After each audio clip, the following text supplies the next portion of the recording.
And a warm welcome to Wembley Stadium. You're listening to BBC Radio 5 Live Sports Extra. I'm Ian Dennis. I'm in the company of the former England international goalkeeper Paul Robinson, as we will have England against Belgium in this Alzheimer's Society international match for what will be probably in the region of 87,000 here at Wembley Stadium on what is an atrocious night weather-wise. It's been torrential rain that has been falling for the past few hours now in the capital. And these are the two teams. England have made 5 changes from the side that lost to Brazil at the weekend. Jordan Pickford is once again in goal. Ezri Konsa makes his first start at right back. John Stones and Lewis Dunk are the two central defenders, with Ben Chilwell once again playing at left back. 2019 was the last time that he started back-to-back games for England. In the midfield, Kobbie Mainoo, Jude Bellingham and Declan Rice. Kobbie Mainoo, who at 18 years and 342 days is the third youngest Manchester United player to start for England, behind Duncan Edwards and Marcus Rashford. Phil Foden, Ivan Toney and Jarrod Bowen are the front three. Ivan Toney, his first start, and of course it's his first appearance in a year after his debut last March for the last 9 minutes against Ukraine. As for Belgium, well, they have made 7 changes from the team that drew 0-0 with the Republic of Ireland in Dublin. Matt Sells, the Nottingham Forest goalkeeper, Timothy Castagne, Jan Vertonghen, Zeno de Bast and Arta Teyat at left back. Yuri Tielemans, Orel Mangala and Amadou Onana in the midfield. Leandro Trossard, Romelu Lukaku and Jeremy Doku are the front three. And whilst the crowd here at Wembley are now being treated to a light show, Paul Robinson, there's some familiar players in that Belgian side who are incidentally yet to lose under their coach Tedesco. But what did you make of the England team and the changes that Gareth Southgate has made? Well, good evening, Ian. Good evening, all. He's made a lot of changes that were enforced on him, hasn't he? We know about the injury problems that he's suffered, and I think he spoke openly in his press conference about them prior to the game tonight, that it's the worst one that he's had, the amount of players that he's got missing and the amount of players in key areas that he's got missing. I mean, there's the likes of Harry Kane, who's not missed an England game for a number of years now, are really key, really important players. That, on the flip side of that, it's given him an opportunity to look at others. I'm not so sure it's the way that he would have wanted these two friendlies. You look at the game against Brazil and you look now against Belgium. England are ranked 3 in the world, Belgium 4, Brazil 5. There's a reason that he picked these two games, and I don't think he's been able to put his full complement out and test the opposition like he'd wanted to. The game on Saturday, I was here for the game, and I was disappointed with the team performance. I think there was some good individual performances, but I think the manager will look at that, and that there was not a lot of positives, although he tried to, that he could take away from that game. The injury situation since the weekend has certainly not got any better. Kane, Maguire, Johnston joining Saka, who have all withdrawn, and in fact Jordan Henderson picked up an injury in training yesterday, and although he's actually named amongst the substitutes, he wasn't warming up when the substitutes were limbering up pre-match. So I mean, Jordan Henderson is added to that list, so in that respect it's another added problem for Gareth Southgate. It's an added problem, but we get to see the likes of Konsa, Dunk, Kobbie Mainoo again, Jarrod Bowen, Ivan Toney, players that we quite often talk about week in and week out, saying these lads should be given an opportunity, they should be given a chance in the England team. If he's got a full complement, there's criticisms that we do say about the England manager sometimes. He's too trusting of a certain group of players, he's too reliant on the same formation and the same group of players, whereas now it gives him another opportunity to go away from the tried and tested, to go away from the two sitting midfielders that he normally picks, to the plethora of attacking talent that we know is there as an England team. It gives him an opportunity to play to the strengths rather than defend the weaknesses. Well, this is the last game before Gareth Southgate names his training squad on the 21st of May, before the 2 warm-up games ahead of the Euros, Bosnia and Iceland in June. And so for Ivan Toney, this is really his one and only audition, isn't it, to stake a claim for a place in the Euros? Well, it's going to be between him and Ollie Watkins if you look at it, head-to-head. And in all honesty, I think from my personal point of view, I'd take Ivan Toney. I just think he gives you that impact off the bench, the quality that he's got, his pace. You put them head-to-head stats and figures, Ivan Toney's nowhere near Ollie Watkins. Granted, he's missed half the season, but actually his stats, his goals, his assists, etc. But I just think with Ivan Toney, he gives you that something different. I think he's a goal threat. I think he's cool, calm in front of goal. And one big thing that we don't always take into consideration is penalties. He's so good at penalties. And you look at the history with England and penalties in tournaments, you have a striker that can have an impact like that off the bench and is almost going to guarantee you a penalty if it goes to penalties. It's a valuable asset. Well, what a moment this is for Declan Rice, the Arsenal midfielder on his 50th cap for his country, leading England out. For when he said yesterday to John Murray, he was left speechless when Gareth Southgate broke the news to him that he would be the captain, the 13th different captain under Gareth Southgate, as we will now stand for the national anthems here at Wembley Stadium, starting off with that of Belgium.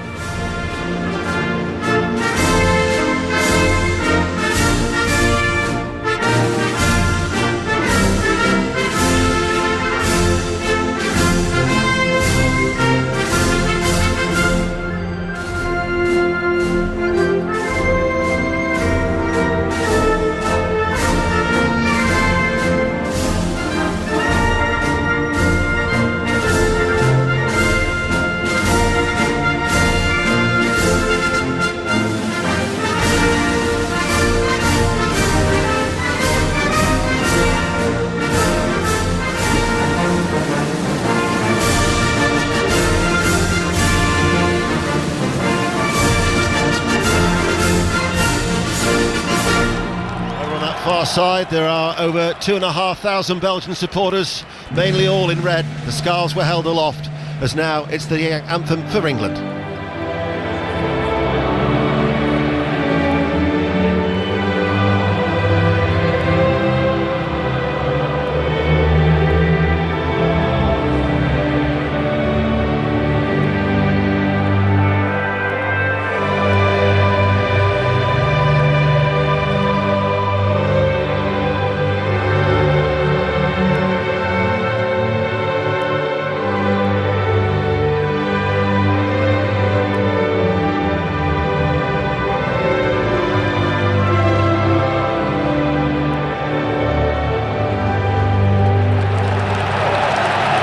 Of St George, a mosaic formed in the stand away towards our left-hand side, as England are wearing for the first time the new away kit, all purple, whereas for Belgium they're in their change strips with the deep sky blue shirts and the dark brown shorts. But as you said, Paul, you know, Brazil ranked 5th in the world, Belgium ranked 4th, England 3rd, for those who pay attention to those FIFA rankings. So this will, you know, these are two deliberately high-profile games to test England for Gareth Southgate. I think that was the thinking when they arranged the games, absolutely. I mean, the huge games to have here at Wembley, the home of English football, and it's the two great spectacles, another packed Wembley, even though it hasn't stopped raining since 3 o'clock this afternoon. The fans have turned out in the thousands again to see that their England team take on another tough challenge. And in Belgium, we know there's been so much potential in the Belgium team over the years, hasn't there? That they've been the nearly men, if you like, so close in tournaments. You look at the quality that they've had in that squad, the managers that they've had over the years, but they've never actually fulfilled that potential. Under the new manager now, unbeaten in the last 12 games. They've not been beaten since the 2022 World Cup against Morocco. 3 clean sheets in a row. They're a different proposition, and they're certainly on the up again going into the Euros. England have just posed for a team photo behind the banner that says an Alzheimer's Society International, because of course football should be unforgettable, but it's a reminder for thousands of fans that actually isn't the case.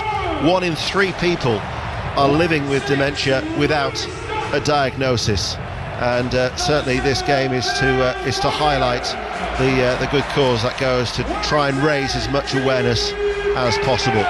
As actually the Belgian players have come to the side of the pitch and they've formed a huddle, not just with the starting 11, but members of the substitute and some of the coaching staff as well. Well, that's interesting to see. I mean, quite often we talk about friendlies being far too friendly, but the way that Romelu Lukaku, who's captain the Belgian side tonight, gathered his players together, manager, coaching staff, and he was quite vocal in there. You could see with his gesturing with his arms, and he was, look, we're up for this game tonight. So if England thought they were going to be in a friendly tonight, it certainly would appear from the outset that this Belgian team are very much up for this game. It certainly wasn't a friendly with the way that the Brazilians targeted Bellingham the other day with the persistent fouling. I think they had a game plan, didn't they? I think they had a game plan. I think it worked. But England are going to come up against that, and when you come up against better teams, you have to find a way. Well, as England line up, Foden has gone to the left-hand side, and Ivan Toney looking to try and make an impact with his first start. Ezri Konsa gets his first start after doing well as a substitute, as our Austrian referee Sebastian Gishammer gets us underway. England in their change strip, the all-purple, playing from left to right as we look, live on 5 Sports Extra and BBC Sounds. And England certainly will look to try and create more opportunities than they did against Brazil, as Bowen runs forward with real purpose and gets an early ball in, and Ivan Toney tried to meet it on it struck his hand anyway, but that really was much more purposeful from England in the opening 30 seconds, with real intent from Bowen down the right. Well, you were just saying there, Ian, wasn't you, about the lack of penetration they had against Brazil, the lack of chances that they created, and they've obviously left the dressing room with a message from Gareth Southgate tonight that that's not to be the case. Jarrod Bowen does excellently down this right hand side, as you say. Phil Foden started out on the left, Bowen down this right hand side, gets in behind Tayati, the left back, puts in a really good cross, and Ivan Toney gets his foot to it, but then he kicks it inadvertently against his own hand. Just going to keep an eye on Jarrod Bowen. He's actually just given the thumbs up to the bench, because he was hobbling a fraction after delivering that cross from the right. England are poised with the press, but Sells, all in green, will deliberately float the ball forward towards Lukaku, and then the return ball now towards Lukaku, who's running man over on that far side. The ball is chipped then by Trossard, and then Konsa got the shout by Pickford, and he actually ducked underneath the ball and allowed it to run out of play for a goal kick. But in the opening 90 seconds we've had an attack at either end. That's Lukaku at his best, isn't he? Real centre forward play. Direct ball from the goalkeeper into Lukaku, drops it off inside the centre circle to Tielemans, plays Lukaku back in, really strong run forward, lays it out to the right. Cross just isn't what Lukaku wanted, but early signs there from Lukaku that's how he does it, is he occupies centre halves. Looked really strong, laid the ball off, played a great 1-2, followed his run and almost got in.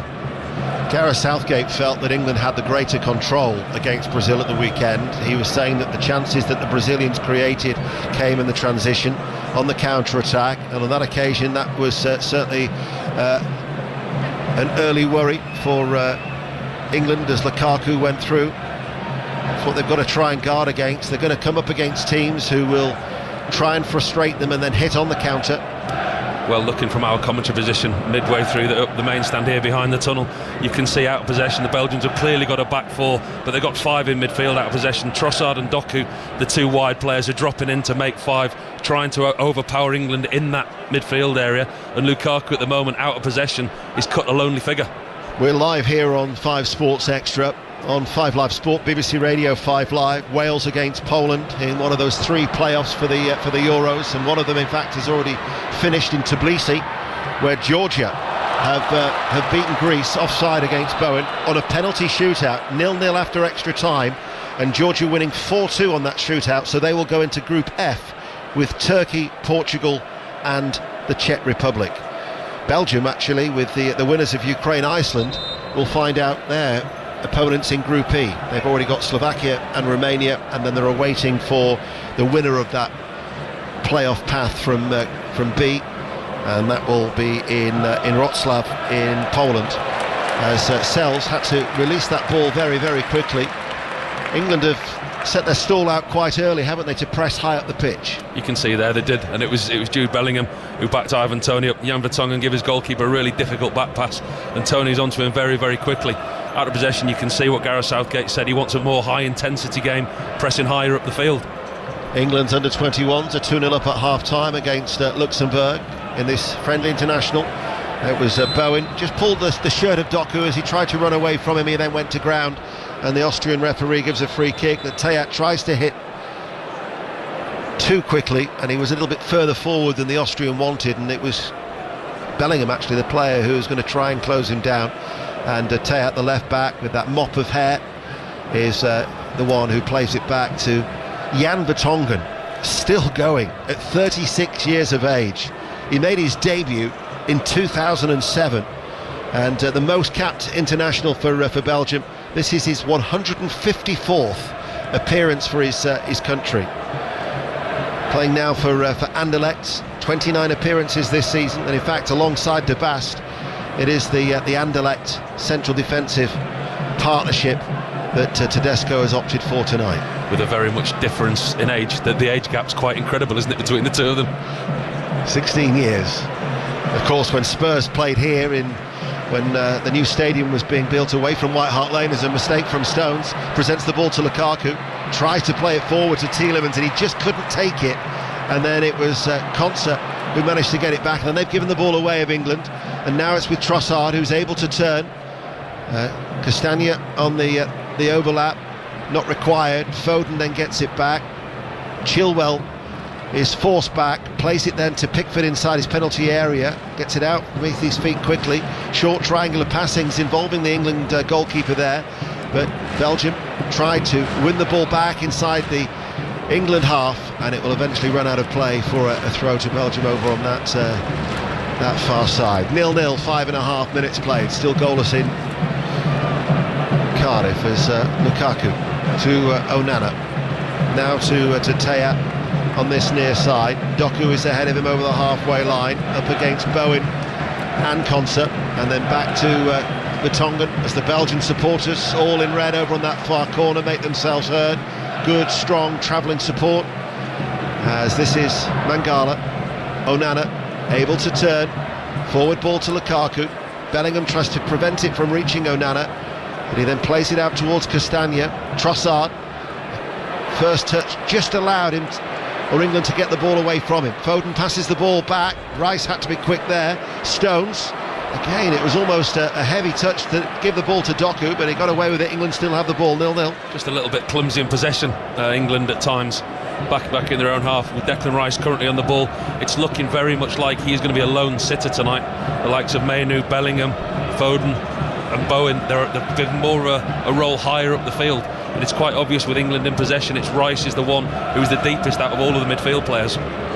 Netherlands are leading Germany in one of the friendlies elsewhere, as Rice, the England captain, sprays the ball out towards Bowen. Took it well, high off the chest, right hand side, tried to come in between Teya and Doku. Bowen has actually had a very lively opening 7 minutes, gets a corner kick, 0-0. I was going to say, I know we've only had 7 minutes, but Jared Bowen's made a really lively start, hasn't he? The two opportunities that England have had that have got towards the edge of the box of Belgium, it's been Bowen that's been at the heart of both. 7th appearance for his country, it's his 4th start, as Phil Foden comes across to this near side to take the corner kick. The England right, it's left-footed, in it goes towards the near post. Bellingham tried to flick it on near side of the 6-yard area, comes back out to this right hand side. Foden keeps the ball in play. The two number 7s, the two Manchester City players, go shoulder to shoulder. Foden against Doku, back with Foden once again, hits the ball forward, long searching diagonal ball, headed back by Rice, and then it actually came, I think, probably quite high up on the right leg of Lewis Dunk, and it ballooned away from him, and out it goes for a goal kick. And there's activity on the England bench. It looks like Joe Gomez is getting stripped. It's a very early substitution, clearly an injury to one of the back four. I think it's John Stones there who just went to try and take the knee, isn't it? Well,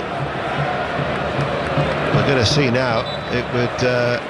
Now this isn't a sight Manchester City fans or Pep Guardiola want to see after Kyle Walker the other day. No, and he's had such a frustrating time of it, hasn't he? With it, I mean, he's only started 11 games in the Premier League. I mean, Kyle Walker was going to be assessed after that hamstring injury that he picked up against Brazil. And I was only speaking to John Stones the other day, and he was just saying how frustrating it has been for him of late.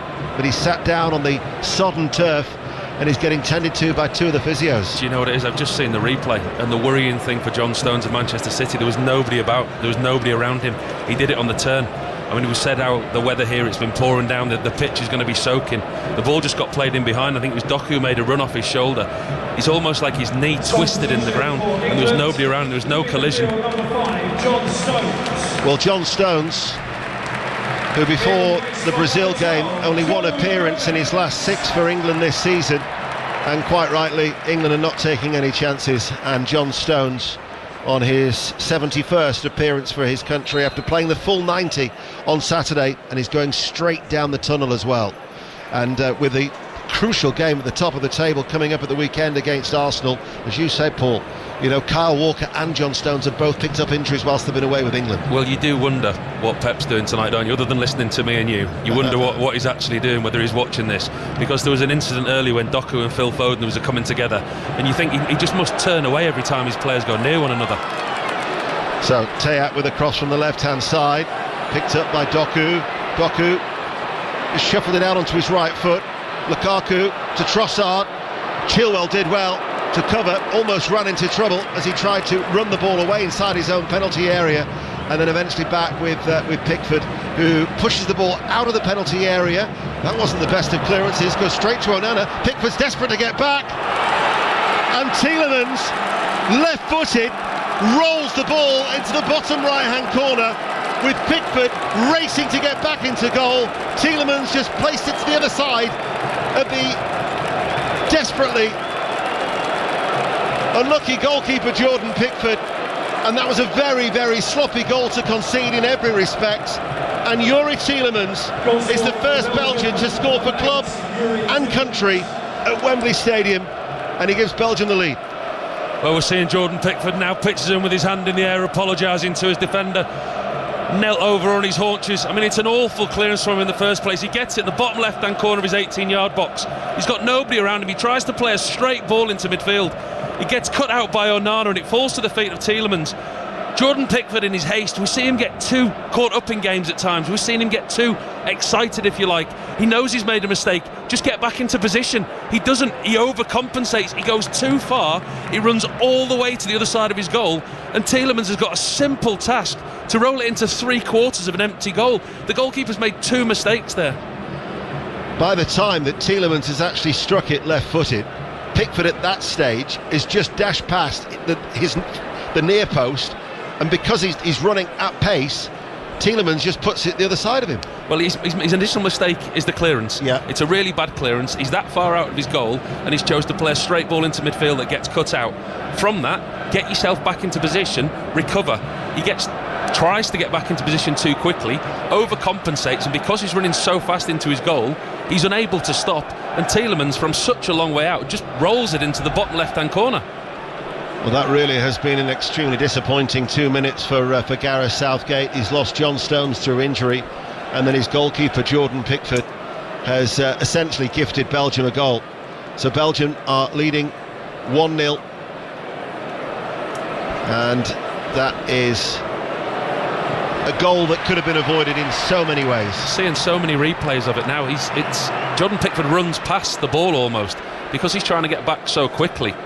I'm not so sure whether he's tried to anticipate Tielemans going for the far side of the goal, which would have been the bigger side of the goal, because Pickford was caught out at the bottom corner of his left-hand side of his 18-yard box.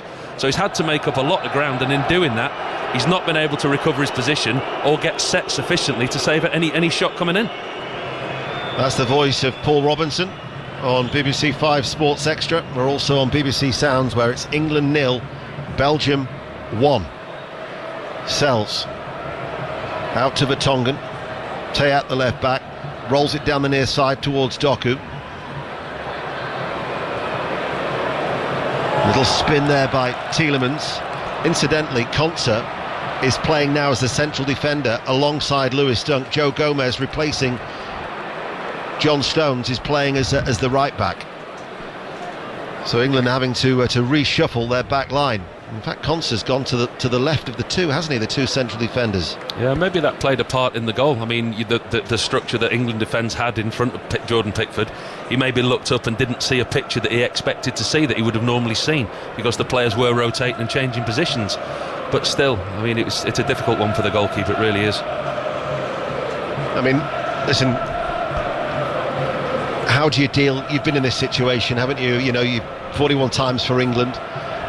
When you make a mistake, how quickly do you have, as a keeper, do you have to sort of like put that to the back of your mind?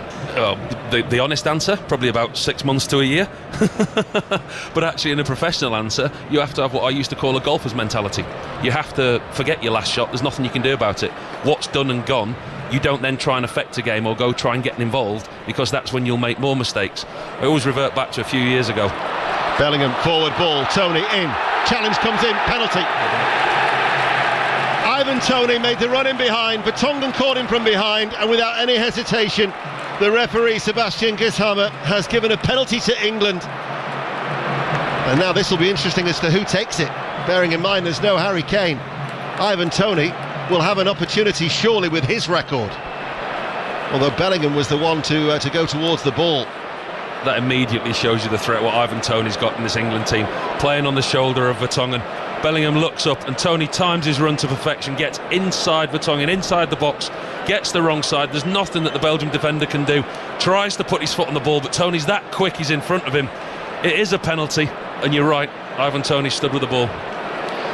So Ivan Toney, who's had to wait a year, and that there's going to be a slight delay here. Sells has wandered off his goal line, all in green. The goalkeeper in his bright orange referee's jersey tells him to get back onto the line. Toney just wanders away, has the ball tucked underneath his right arm.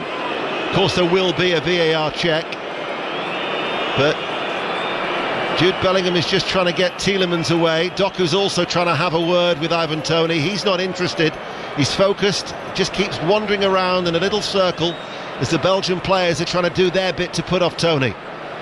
The referee once again tells Sells to get back onto his goal line. So there will be the VAR check as a matter of course, but the referee points to the spot and it is the penalty. So Ivan Toney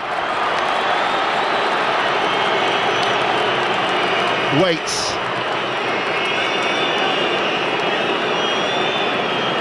He has such an impressive record when it comes to spot kicks. But again, he has to delay as the referee is just making sure that the players don't encroach into the penalty area. He's had a lot of time to think. Ivan Toney once again, 2, 3, 4 steps back. So impressive when it comes to spot kicks. Ivan Toney, his first start for England, his first appearance in a year, buries it in a manner that only he knows. A short step up, so precise, right-footed, bottom left-hand corner. That's what he can bring. And if that's his audition, then it's not a bad way to start. From the spot, 1-1. He's won it and he scored it, and that's exactly what Ivan Toney gives you. He gives you that pace, he times his runs, he gets in behind defenders, he causes a problem, he wins a penalty. Spoke about it before the game. He has got an incredible ability to take penalties off 3 steps. I mean, the technique as a keeper, he doesn't give you, because it's a straight run-up, he can put it either side. And he watches the goalkeeper, and the goalkeeper just has to move the tiniest of inches one or the other way, and he reads it, and he's that clever. He either opens his foot up or closes his foot. We've seen him take penalties in some pressure situations. That was a big situation for him. He's been given the start tonight by Gareth Southgate. He gets an opportunity where he's won the penalty in front of a packed Wembley in the last game before Gareth Southgate picks his squad for the Euros. That was a huge pressure moment for Ivan Toney. You can't underestimate that for him. On a personal level, the pressure that will have been on his shoulders was immense. Gareth Southgate said yesterday, you don't get 10 opportunities to stake a claim. The final game before he names his training squad, and it's believed that there's only one space available for either Toney or Watkins to go as the understudy to Harry Kane. And the fact that he's got him behind, he's won the penalty and he's converted it. Ivan Toney already, you don't need 10 opportunities to stake a claim. He's done it in 17 minutes. Well, for those listeners who just tuned in, we talked about this before the game, didn't we? And we said about Ollie Watkins' figures, that his stats, his goals, his assists this season, they don't compare with Ivan Toney. You know, he's way ahead of him. But you forget that Ivan Toney's missed half a season. My personal opinion is Ivan Toney just gives you that bit more. Exactly what we've just seen. The runs in behind, the threat, the danger, and the ability, an Englishman that can take penalties. So Ivan Toney with the equaliser, and it's England 1, Belgium 1. BBC Radio 5 Sports Extra here at Wembley. Concert showing his versatility. Started at right back. His first start now is alongside Dunk. Collects the ball, and when he comes to that squad of 23, you know, the fact that he can play right back, also as a centre-back, is something for Ezri Konsa that will stand him in good stead. The versatility, likewise, of Joe Gomez, as it's Germany 1, Netherlands 1 in that friendly elsewhere. As the ball up towards Tony, on the stretch, couldn't get there. Tielemans then now tries to release Doku. Flag stays down, Doku scampers away, left-hand side, enters the penalty area. Doku beaten out by Pickford. And maybe Pickford has redeemed himself from his earlier error, because that was a right-footed shot, it was hit low, and Pickford was down extremely smartly to his left-hand side. And now England can attack. And running forward, here is Bowen. Plays it out towards Bellingham. Bellingham's shot strikes the legs of Teya. It was Mainu who was the player who was breaking through from the midfield, and the game all of a sudden opened up. It's been a very good game, actually. Well, it just showed the pace that England have got in that midfield, that they've got on the counter-attack, and it all came from, you're right, that fantastic save what Jordan Pickford made. Doku comes down this left-hand side, cuts into the box on his right foot, hits it low and hard across Jordan Pickford, and he puts a really good hand on it, and he pushes it into a good area. He pushes it out of the 18-yard box. He doesn't push it into danger. He doesn't push it straight. He gets a really strong hand, pushes it out of danger, and England are able to counter-attack off the back of his save. There is Bellingham. It's been a nice interchange, actually. If you look at that midfield three of Rice, Bellingham and Mainu, not one of them's actually sitting, as Bowen now drifts into a central area. Then the ball is headed out by Castagna, picked up by Rice. Rice was telling John Murray yesterday he wants to play as the 6. That's his preferred position. But, you know, Kobbie Mainoo is... I mean, it's been such a meteoric rise, hasn't it, for him? And every time you see him, the young man just impresses. Well, he doesn't look out of place at all, does he? He doesn't look out of place, and as you say, the midfield tonight, they've looked very, very good. The interchange in the positioning, the quality of the passes that they've had. And what's really impressed me is the understanding between the players, because like we know, this is not necessarily the manager's first choice squad if he had his full squad available to him. No, maybe 5 of this 11 would be his first pick. As Mainu tried to come forward, challenge came in on Mainu. Rice tried to win the ball back. Belgium thought there'd been a foul there from Rice. England have got a bit of control in this game at the moment. We're approaching the midway point of the first half on 5 Sports Extra. England 1, Belgium 1, coming from behind as Castagna prevented that ball from reaching Foden on the left, and then Pickford comes out of his penalty area, all in yellow, as the rain continues to pour down at Wembley. Konsa. Rice is available. Dunk certainly maybe has a point to prove. It was his error that led to the goal for Brazil on Saturday night. Didn't look as assured for the Brighton Brighton defender, making his most capped England international for Brighton. As here he is once again. Lukaku just lurking, and then back to Konsa. Just keeping the ball midway through the England half, back out to Dunk again. Chilwell over the halfway line. 2019 was the last time he had back-to-back starts for England, as that was just a lapse in concentration by Bellingham to give the ball away. And Tielemans plays it early towards Lukaku, and Pickford again, good anticipation, was quick to clear on the edge of his area. Does well, Jordan Pickford, and since his error for the goal, Belgium's goal earlier on in the game, was midway through telling you a story about goalkeeper's mentality when Ivan Toney won the penalty, and he's done that extremely well. You have to have a golfer's mentality. It has to be gone. There's nothing you can do about that mistake. You concentrate on the rest of your game, and he's certainly done that so far, Jordan Pickford. France 0, Chile 1 is another latest score in the one of the friendlies. 1-1 here at Wembley. Belgium in their deep sky blue shirts have a throw far side the right. Trossard curls it to Teya along the ground. Forward ball to Tielemans, gives it back to the left back, who plays his football in Rennes in France. He can either play as a centre back or indeed as a left back. England's under 21s leading Luxembourg by 3-0. Onana to Vertonghen, and Vertonghen, because of Tony's presence, has to go back to his goalkeeper Matt Sells. They've gone 5 3/4 hours without conceding before that Tony penalty, incidentally. It was Victor Gyökeres who scored for Sweden back in October. So in just over 6 hours of football, Belgium have conceded their first international goal here tonight. On a good run, unbeaten in 12 in all competitions. Domenico Tedesco, the Italian-German manager, only 38 years of age, is yet to lose. He's won 8 of his 11 games since he took charge as England with Concert. Right of the centre circle to Mainu. Mainu plays the ball out to Dunk. Chilwell's pushed up on that left-hand side. Joe Gomez a little bit reluctant likewise because maybe of Doku. Yeah, they've looked good of England since they've got back into this game. They really have. You spoke about the midfield, the interchanging of the play, but they've looked comfortable in possession. At the moment, there seems to be a little bit of a lull in the game. They run the risk of being a little bit complacent without having that forward threat that they've previously had. But with the pace that they've got in the team, with Bowen, with Bellingham, Foden, that threat's always there, and Belgium are aware of that. Certainly when you look at it, there is a lot of movement off the ball. Tony, that was a nice little dummy. Through to Bowen. He's got Bellingham going ahead of him.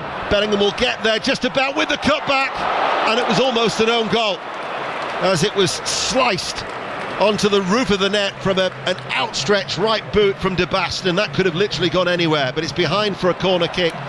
But again, Tony, really good play, very, very clever dummy. Really good interchange. Tony gets himself involved in the middle of the pitch, dummies it, Jarrod Bowen picks it up, Bellingham again down this right hand side, puts a really dangerous cross in, and that's how quickly England can turn defence into attack. Corner kick, Foden to take it, goes very, very deep, Dunk with a header, and then headed in.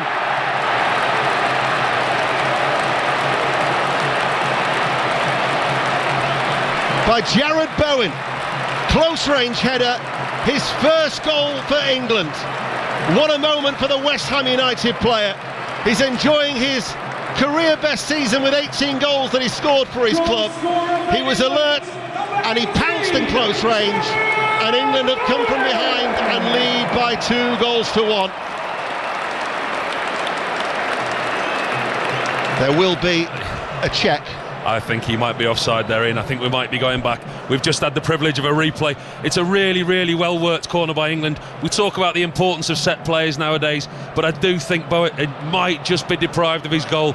It's a fantastic in-swinging corner from Phil Foden.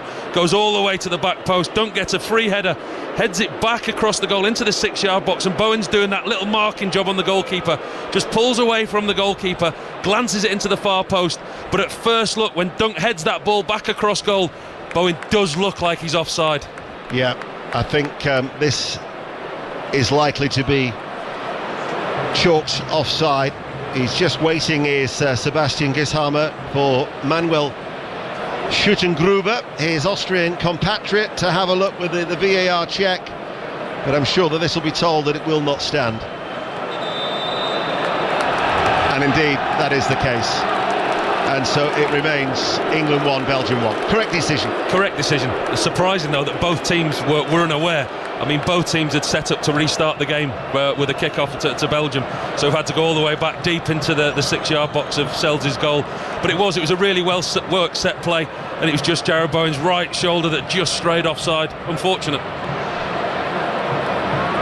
Belgium couldn't score against Ireland at the weekend, but Switzerland have. And Shaqiri has got the goal in Dublin. Republic of Ireland 0, Switzerland 1 is a latest score. Still no goals in Cardiff, still no goals in Wrocław, but Georgia have booked their place at the Euros, beating Greece in a shootout. We're approaching the half hour here at Wembley, 1-1. But already Chilwell coming forward now. England, it's been a really positive display. Chilwell is fouled. No, goal kicks as the referee. But there's been many positive displays. There's a fluency about England. There's a good tempo. They just look a different side to the one that played Brazil at the weekend. There's an urgency, there's an aggression, there's an energy, there's a high press. And I just think with Ivan Toney leading the line, he gives you that threat in behind the defence. And what he does, what he's doing now, is at the edge of the box, he's waiting for Belgium to take the goal kick, and he starts the high press.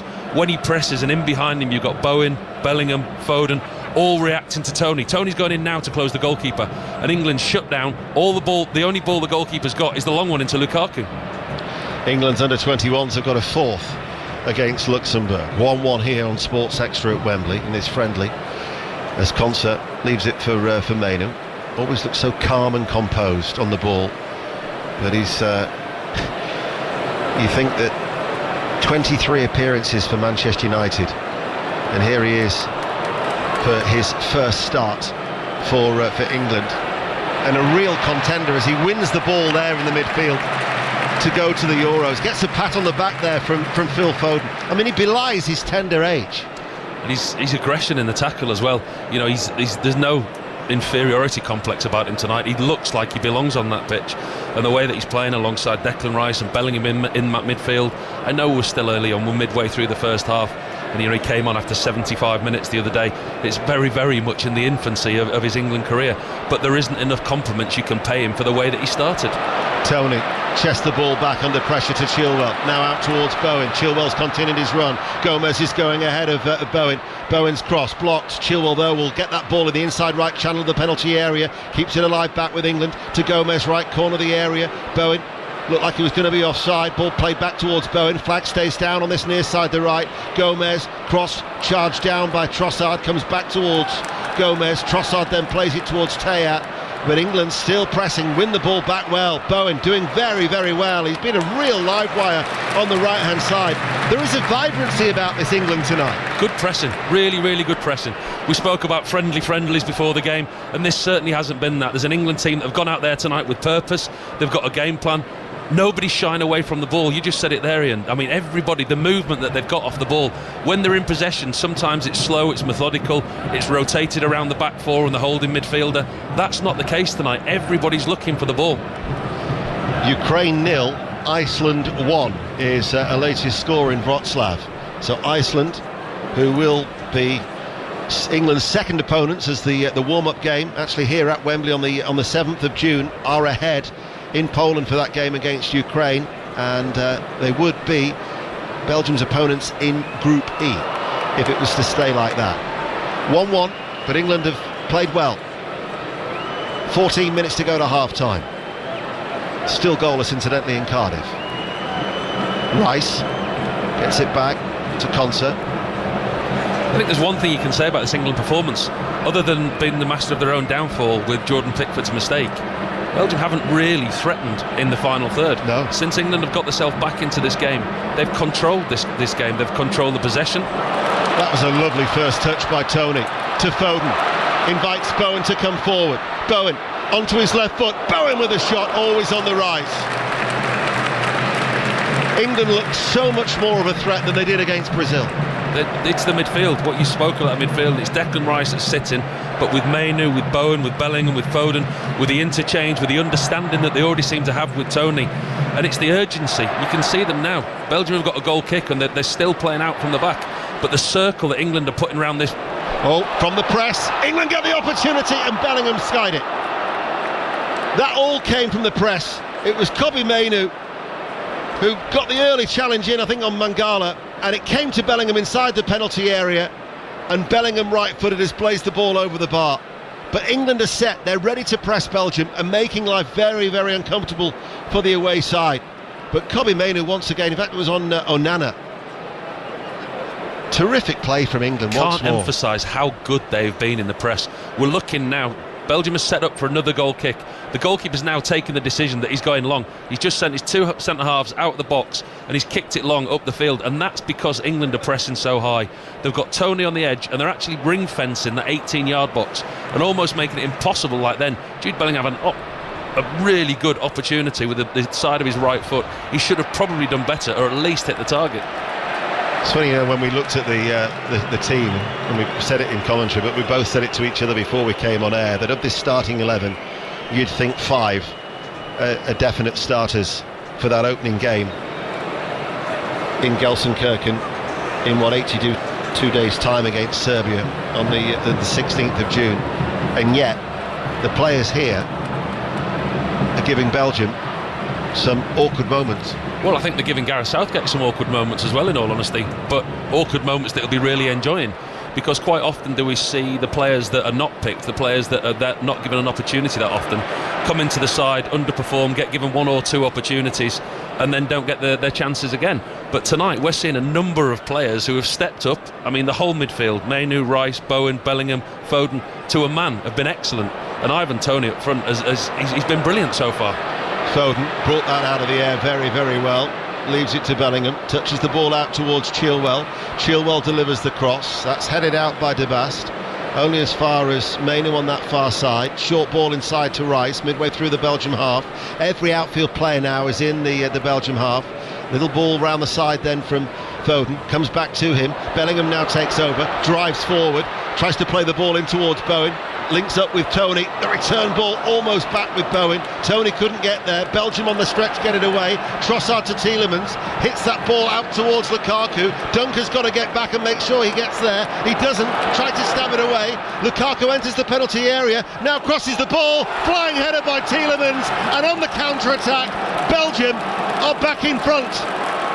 Lukaku did ever so well, and Tielemans with his second goal of the night. Far post header, diving forwards. England done on the counter. England 1, Belgium 2. Well, that shows England's susceptibility and how porous this defence can be at times.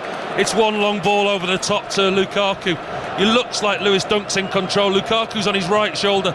Lewis Dunk, he takes the option to slide on this wet Wembley surface. It's Tielemans with his left foot. Long looping, ranging ball over the back of Dunk.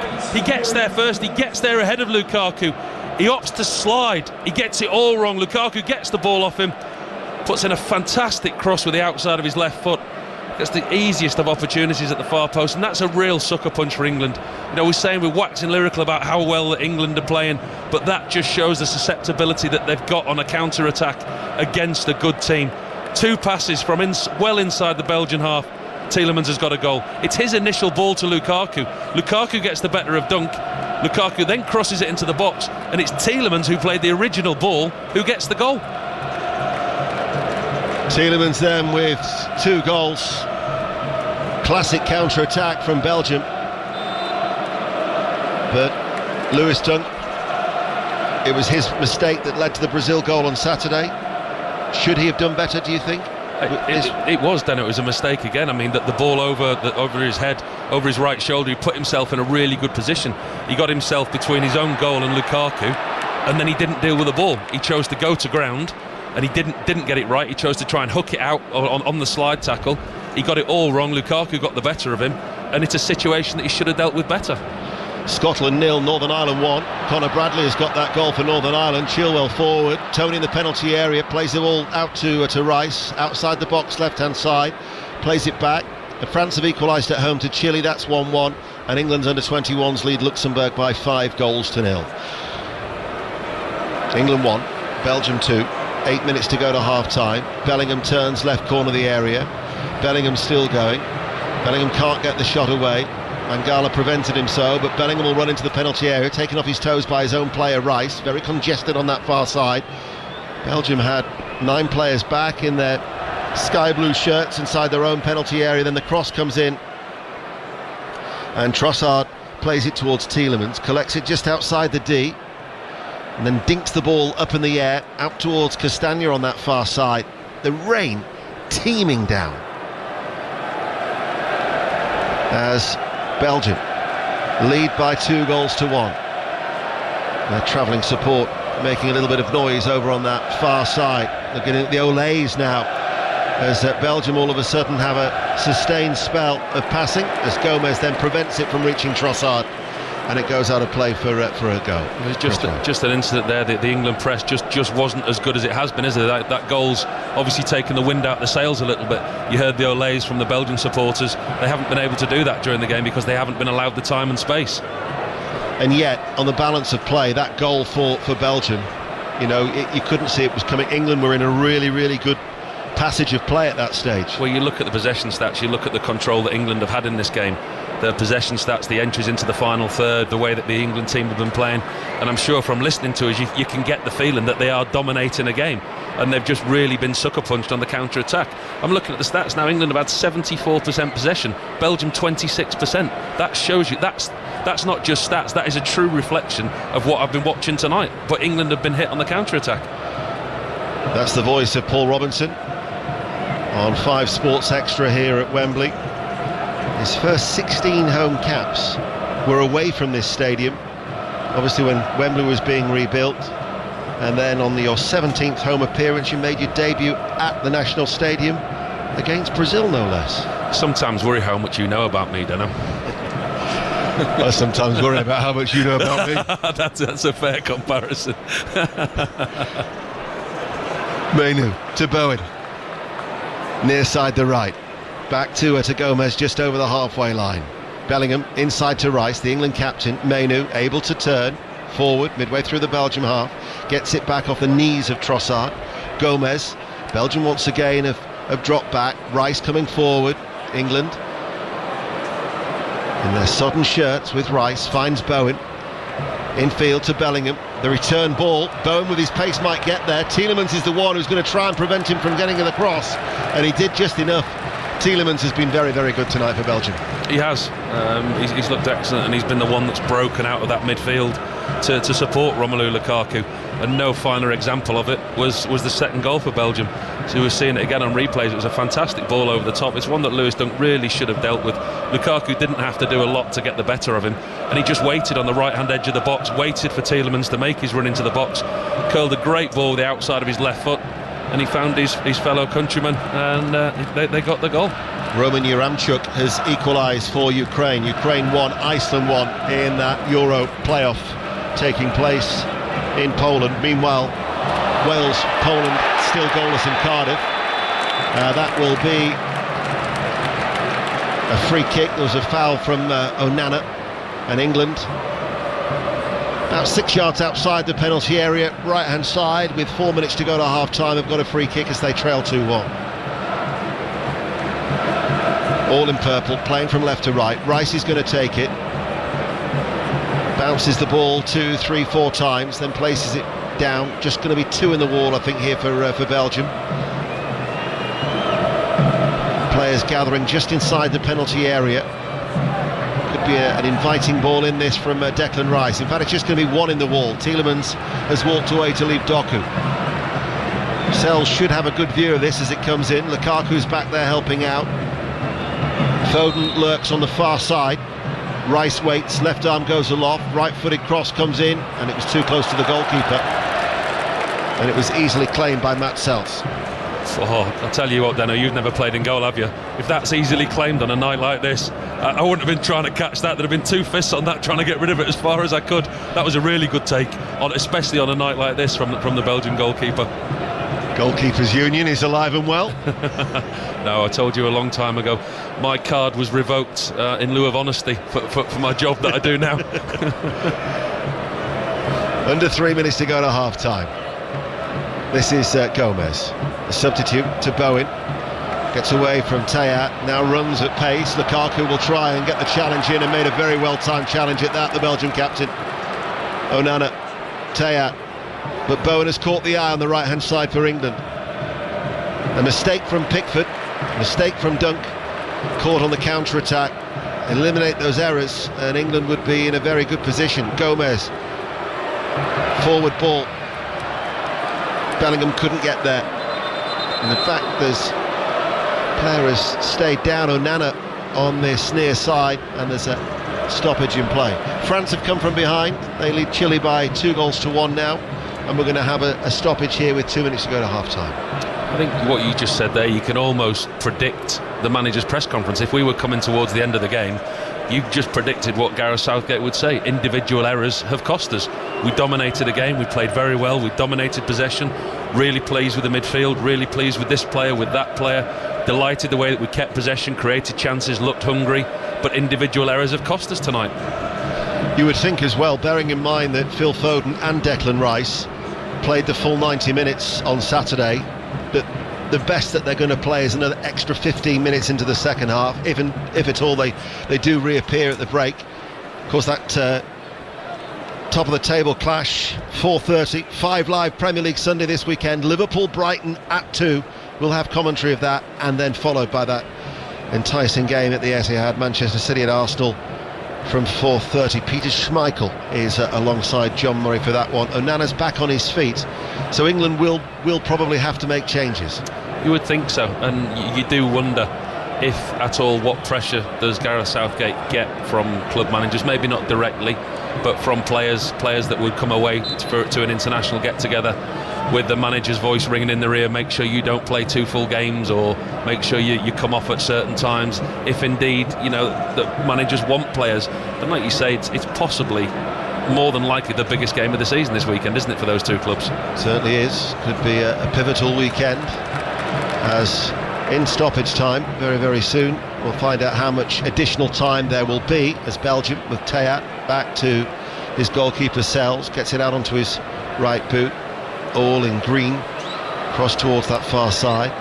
Ball played up by Vertonghen to Trossard, running back, and then eventually Belgium will get a throw over on that far side.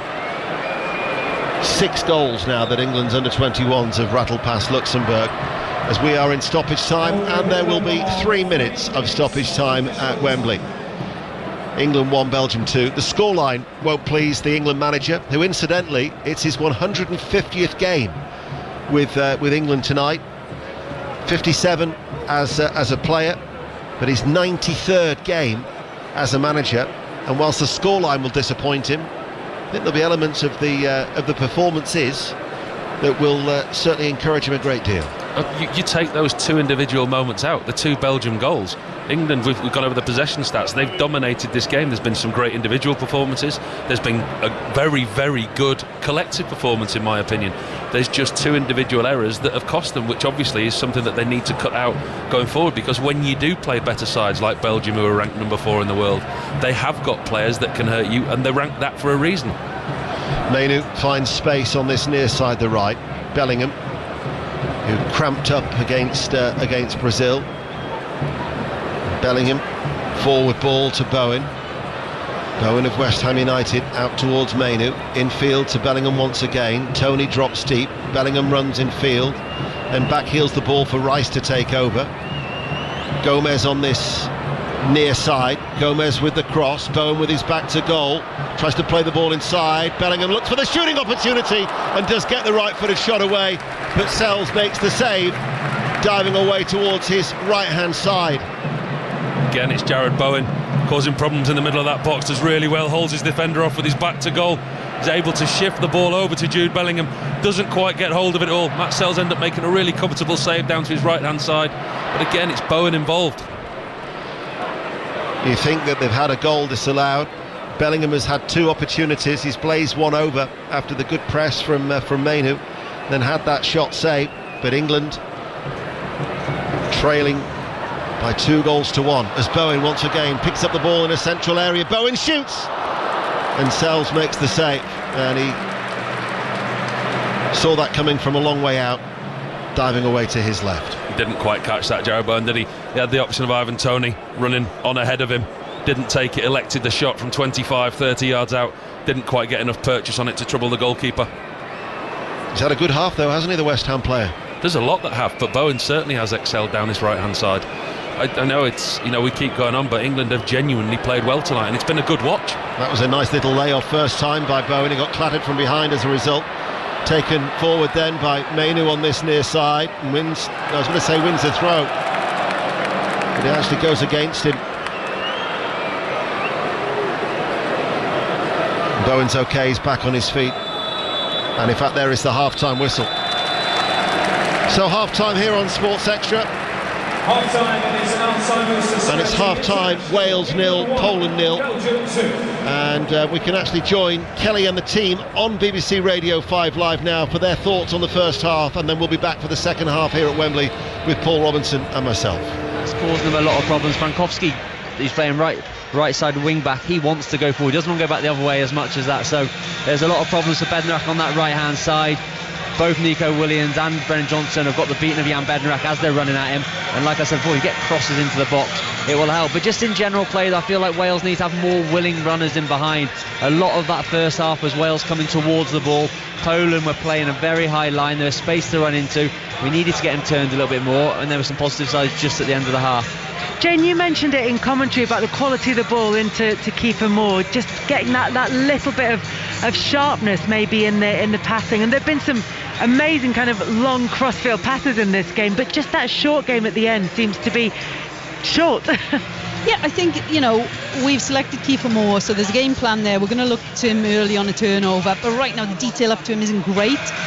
But as the game's gone on, you've just mentioned it, Dave, it's a really high line from Poland, so it's more a case of exploit the space behind it. Now, is that the right environment for Kiefer Moore? Maybe not. We could see some changes.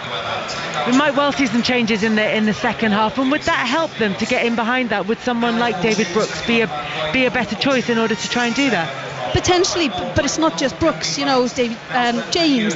Oh my gosh, it's actually mad these days that as a Welsh national team fan you can go, we've got choice. We've got choice on the bench, and we have pace on the bench as well. So it could be a couple of the guys could have an opportunity, to be fair. Do you think there's an opportunity here to switch things up at half-time, Dave? Definitely. It's definitely an option, whether Rob Page decides to wait another 5 or 10 minutes just to see how the second half starts. But I wrote down on my notepad about halfway through that first half in big capital letters, Dan James. It is made for him. With that high line, Dan James, even keeping Kiefer Moore on the pitch, but him running off him, I think will cause this Polish defence all sorts of problems, because they're not the quickest at the back. And I think Dan James, with the form he's in at club level, with the goal he got the other night, he'll be full of confidence. He'll be raring to go, be disappointed he's not going to play, and he'll want to prove a point. But I think there's options, because at the moment Harry Wilson's been excellent in a Wales shirt the last 12 months or so, especially since Gareth Bale has moved on and retired. He's been excellent, but he's coming towards the ball. Brennan Johnson, who is the pacey one of that front three, he's coming towards the ball, and Kiefer Moore's not really going to stretch him behind. He did need to get onto the end of one at the end, but if that was Dan James, he'd have got there before the goalkeeper. But there's so much space to exploit behind that Polish backline that it seems crazy that Dan James isn't on the pitch. Former Wales internationals Dave Edwards and Jane Ludlow are here at the Cardiff City Stadium alongside Alistair Bruce. Ball will be back with the team for the second half with the score at Wales 0, Poland 0. The half-time whistle has gone at Wembley. John Murray. England 1, Belgium 2, and it's been an eventful first half in the Wembley rain after England lost John Stones to an early injury. He jarred his knee or his ankle. He was able to walk off the field, but England was still reorganising. Gomez came on at right back and Konsa moved into central defence. Then there was a poor clearance from Pickford, the goalkeeper, that led eventually to Tielemans shooting in to make it 1-0 to Belgium. England did promptly equalise through Ivan Toney's penalty after he was brought down by Vertonghen. Toney's first England goal on his full debut sent the goalkeeper the wrong way. Pickford then made a good low save from Doku. England though then settled, had a really good spell. Bowen had a goal ruled out by VAR. There was a big chance shot over by Bellingham, and then another poor goal conceded by England. Dunk failed to clear after a ball forward for Lukaku. Lukaku pounced onto it, crossed for Tielemans to dive and head in the 6-yard box. So England 1, Belgium 2, but England have played some really eye-catching football. They've just conceded 2 really bad goals. John, thank you very much. And John Murray is part of our commentary team who are bringing you live commentary of that match from Wembley between England and Belgium on Sports Extra. It's half-time at Hampden. Ailey Barber. Yeah, where Scotland are down by a goal to 0. Northern Ireland continuing their impressive recent form thanks to a wonderful strike from Conor Bradley for his first international goal after Nathan Patterson was punished for overplaying in his own penalty box. But huge credit to Bradley. He saw the opportunity and he took it. He was also involved in another really big chance as he played the ball into the path of Shea Charles, whose effort went just wide of the post. Lots of positives for Northern Ireland, but for Scotland it's been a bit of a disaster really. The boos ringing out as the whistle went after a pretty flat first half. Lots of possession but not much intensity or creativity, and to be honest they've really offered very little. Andy Robertson also forced off with what looked like a nasty ankle injury, so a big second half needed from Steve Clarke's side, because at the break it is Scotland 0, Northern Ireland 1. Ailey, thank you very much, and if you want to watch the second half of that one, it's available on the iPlayer.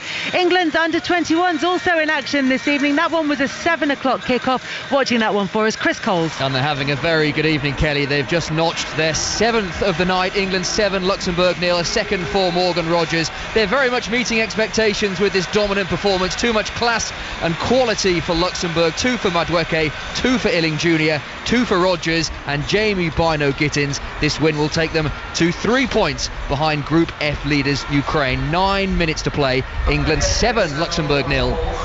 Chris, thank you very much. The senior men may finding things tougher against Belgium at Wembley. We heard from John Murray earlier. Paul Robinson is alongside him. Paul, John described 2 poor goals defensively for England to concede. What have you made of their performance overall? In all honesty, they've been excellent. I've been really, really impressed with them. I mean, we're covering it over on 5 Live Extra, and we've been waxing lyrical about the way that they've played in midfield with Kobe Mainoo. Declan Rice is the one that sits out the whole midfield. The interchange, the pace between Bowen, Bellingham and Foden, and the way that Ivan Toney's led the line. They really have been a good watch tonight, England. And we know it's a friendly, and quite often we're guilty of having friendlies, for want of a better phrase. But they've been really good watch tonight. They've played extremely well. And you could almost, if the game was finished now, you could write Gareth Southgate's press conference. He'd say, I'm delighted with the way we pressed, delighted with the way we played, but 2 individual errors have cost us goals. And this sometimes porous defence has let them down again. I mean, Jordan Pickford makes a really poor mistake for the first goal. It's his initial kick that goes straight to Tielemans in midfield, but it's the way that he tries to recover. He tries to get back into his goal too quickly, overzealous, almost overshoots his goal, and Tielemans has got an easy opportunity to roll it into the near corner. And then for the second goal, Lewis Dunk must do better when the ball comes over his shoulder with Lukaku in behind him. But no, a really good first half performance from England, bar 2 silly mistakes that have led to Belgium's goals. So I was going to ask you, Paul, what England need to do to get back into this game, but it doesn't sound like they need to change things up very much at all. No, honestly, they've played really well, and for a team that we know has got so many changes in and not necessarily as experienced as we thought they would be. Quite often players who are not generally in Gareth Southgate's starting 11 get given the opportunity and they don't take their opportunity. But actually you go back and you watch this game or watch the first half, the midfield have been really, really impressive. It's been Declan Rice that's sat deep. They've had a lot more licence to go forward. They've concentrated on playing to the strengths rather than defending the weaknesses in the final third. They've been really good. They've set the high press. They've stopped Belgium playing out. And at one time it was nearly 80% possession for England, and it was those 2 mistakes that makes the scoreline not reflect the game. You talked about Ivan Toney and how that seems to be working for you. Have England found a way, and this is Gareth Southgate talked about this before the game, about trying to find a way of playing without Harry Kane, should he not be available for whatever reason? They seemingly have in this first half. He offers something else. He plays on the shoulder of defenders. He stretches defenders. But the most important, the most impressive thing from Ivan Toney, what I've seen tonight, is the press, and the press that England have had. When Belgium have had goal kicks, he's lurked on the edge of the box. Him and Jude Bellingham, followed by Foden and Bowen. They've stopped Belgium playing out to the point that we don't see very often. The goalkeeper's reverted to kicking long. You know, the last 6 goal kicks, he's reverted long and gone into Lukaku. And the Ivan Toney's work off the ball has been as impressive as his work on the ball. He's got on the shoulder of Jan Vertonghen. He's won his team a penalty. He's converted the penalty. There's not a lot else he can do.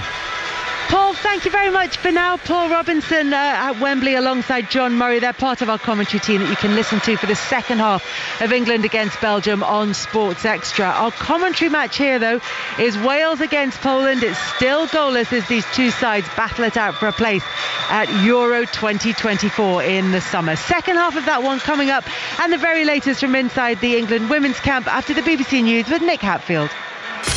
Listen on BBC Sounds. This is BBC Radio 5 Live. President Biden says the US government will pay to rebuild a bridge in the city of Baltimore which collapsed after being struck by a cargo ship. Officials say the ship sent a mayday signal before the collision, which meant the bridge could be shut. 6 people thought to be construction workers are still missing. Wes Moore is the governor of Maryland. This is very much still a search and rescue mission. We are still actively looking for survivors. We know, and that's the pledge we've made to these families, and this is still very much an active search and rescue mission. And there is not a single resource that we will hold off on deploying. I have already authorized the deployment of everything from air, land, and sea resources to make sure that this search and rescue operation is carried out to its fullest intent. Rishi Sunak's had to replace 2 of his most experienced ministers who've resigned from the government. Robert Halfon has been replaced by Luke Hall as Education Minister. Leo Doherty takes over as the Armed Forces Minister from James Heappey. Mr Halfon and Mr Heappey are both standing down as MPs at the next election. The US has been told by the High Court in London that it has 3 weeks to give assurances that Julian Assange won't face the death penalty if he's extradited there. The WikiLeaks founder is facing charges of leaking secret files. The boss of Centrica, which owns British Gas, has seen his pay package rise by almost £4 million. Chris O'Shea earned more than $8 million last year, according to the firm's annual report, including his salary, bonuses, pension and other benefits. In January, Mr O'Shea told the BBC his pay was impossible to justify. And the British Museum has started legal proceedings against a former staff member who allegedly stole and damaged more than 1,800 artefacts. The High Court has ordered the disclosure of eBay and PayPal records of former curator Dr Peter Higgs. The museum's lawyers say there's evidence items were sold online. Dr Higgs is expected to dispute the claims. BBC 5 Live. The Checkered Flag Podcast, keeping you up to date with everything Formula One. It's Carlos Sainz's day down under as the Spaniard wins the Australian Grand Prix. Charles Leclerc makes it a Ferrari 1-2 and Lando Norris secures third. Very happy, very proud of the team. Happy to be in a 1-2 with Charles here. Max Verstappen may have started on pole, but a rare mechanical failure saw him retiring and out of contention. The Checkered Flag Podcast. Listen now on BBC Sounds. This is 5 Live Sports with Kelly Cates. On 5 Live. Listen on BBC Sounds. Second half commentary coming up very shortly from the Cardiff City Stadium for Wales against Poland. It's 0-0 at the moment. The winner will be heading to Germany for Euro 2024 in the summer. Leah Williamson is in the England squad for Euro 2025 qualifiers next month against Sweden and the Republic of Ireland. The Arsenal centre-back hasn't played for England for nearly a year after an ACL injury. Here's manager Serena Wiegman. We were planning on bringing her back in February, but then she had a little setback. Recovered really well from that, and now she's playing with club and getting into a rhythm. So I'm very happy she can join the team. Disappointing all round February, both for you and for her, and a little bit unexpected? Absolutely unexpected, because she was in a very good place, and then she had this disappointment with this little setback. So most of all for her, of course, because when you have been out for so long and you're so excited to come back in, then of course that's a huge disappointment. But she's in a very good place now. Yeah, so one more game this weekend, and a final, which is exciting too, and then we'll meet up. Serena Wiegman was talking there to Chris Coles. Reading owner Dai Yong has signed an agreement with a buyer for the sale of the club. Both parties will now try to agree the final terms, which could take up to 2 months. Reading at 18th and 6 points above the drop zone in League One.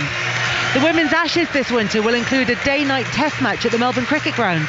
The game will end the multi-format series as England aim to regain the Ashes for the first time since 2014. There's commentary to come from here at the Cardiff City Stadium, where Wales are facing Poland for a place at Euro 2024. The Wales players already out on the pitch, ready to go ahead of the second half, just waiting for Poland to join them. England and Scotland continue their preparations for the tournament tonight. We'll keep you across those matches during the second half. And the teams are out at Wembley, so for listeners on Sports Extra, there's commentary of England against Belgium with Paul Robinson and Ian Dennis.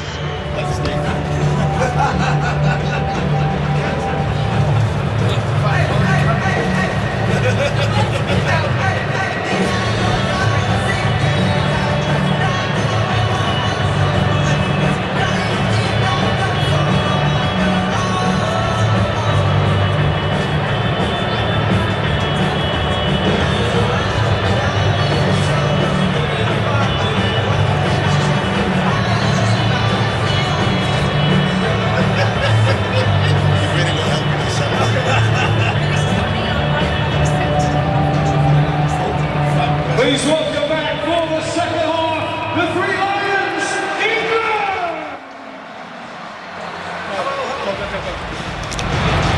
Welcome back then to Wembley Stadium for 5 Sports Extra for the start of the second half of this Alzheimer's Society International friendly game. And the England players have, in the second half, are wearing no-name shirts for the second period to draw attention to how people living with dementia can lose those precious moments, even the names of their favourite players, as they line up all in purple. No changes have been made by either manager, so Pickford is in goal. Gomez came on for the injured Stones in the first half. He plays now at right back with Konsa partnering Lewis Dunk at the heart of the England defence. Chilwell once again at left back. Rice, Mainu and Bellingham in the midfield. Foden, Toney and Bowen, the front three for England. All in purple, as Belgium, in their sky blue shirts and brown shorts and white socks, playing from left to right in this second period, have Sells in goal. As we're underway, Castagne, Vertonghen, De Bast and Teat across the back four. Tielemans has got both the goals. Mangala, Onana, Trossard, Lukaku and Doku. Belgium lead by 2-1. The rain still falling as Castagne heads it up towards Lukaku. Dunk brushed off the ball by Lukaku, but there was Mainu keeping the ball and then losing it at the last moment to Trossard. Ball played inside by Mangala. Tielemans, the early ball up towards Lukaku. Doku is free on that far side, the left. This is Doku now, enters the penalty area. Look there towards Lukaku. And Declan Rice, right place, right time, with the clearance from inside his own penalty area. Paul Robinson. Well, Gareth Southgate will have got his team in there at half-time, and I think the main message will be more of the same, please. More intensity, more pressing, the way that they have done. The creativity that they've had in the final third without really having that cutting edge and cut out individual mistakes. We've seen a very much changed defence now with Joe Gomez at right back, Konsa, Dunk, Chilwell. But, you know, at the risk of going over again, it's individual errors that have cost England. Here is Tielemans, collects the ball just outside the centre circle, curls it out towards Teat on that far side. Now with Doku, always a lively player with his pace as it's stroked inside by Tielemans to the figure of Onana, very rangy midfielder, Trossard. His ball actually goes in between Lukaku and Castagne. Lukaku complains to Trossard that he wanted the ball to feet as Pickford throws it out, and there's a good throw out as well to Foden. The early ball though to Toney went a little bit awry. England try and win it back. Bellingham, referee though, will give a free kick to Belgium 10 yards inside the England half on this near side, the right. Imagine that around the hour mark we'll get a raft of substitutions. England can bring on 5 more players, but only at 2 more opportunities now that they didn't actually use the half-time interval for further additions. As Doku comes into a central area, Mangala, formerly of Nottingham Forest, now out on loan at Lyon, and the cross-come shot from Tielemans was straight at Pickford. Started well this second half, Belgium. England been on the back foot, sitting a little bit deeper. I think he's probably just asked for a little bit more control in the defensive third, Gareth Southgate. That's one area of the pitch that he will be disappointed with tonight. Gomez up to Bowen. Bowen once again gets the ball back from Gomez on that right hand side. Konsa comes across to help out, and then Bellingham will drop back inside his own half to Foden. Very central. Bellingham rolls it forward to Bowen. England win the ball. Foden, Rice gets rid of it quickly. Mainu lays it off. Foden behind him. Mainu has continued his run forward now. He's running at the heart of the Belgian defence. He finds Toney. Toney with a shot and charged down by Vertonghen, but it was good pace about England's attack. They get a corner right hand side, trailing 2-1. Great awareness by Kobbie Mainu in that midfield area. Good little interchange with Phil Foden in the middle of the pitch. And what he does is he sees Ivan Toney just pull away on the right hand side off his defender's shoulder. Doesn't look, he just plays it with the outside of his boot, plays Toney in a real good position. Toney's first thought, as always, strike at goal, wins his team a corner. And that corner kick is taken on the right hand side by Foden. Rice leaps in the air, comes out to Chilwell, fires it in, and he's pulled it well wide outside the area off his left foot, hooked it. It's gone out towards the corner flag on that far side, the right, as Belgium will have a goal kick, still leading by 2-1. 4 minutes into the second half here on 5 Sports Extra, BBC Sounds, and we're also available on the BBC Sport website and app. Remember, Wales 0, Poland 0, Ukraine 1, Iceland 1 are the latest scores in the European Championship playoffs.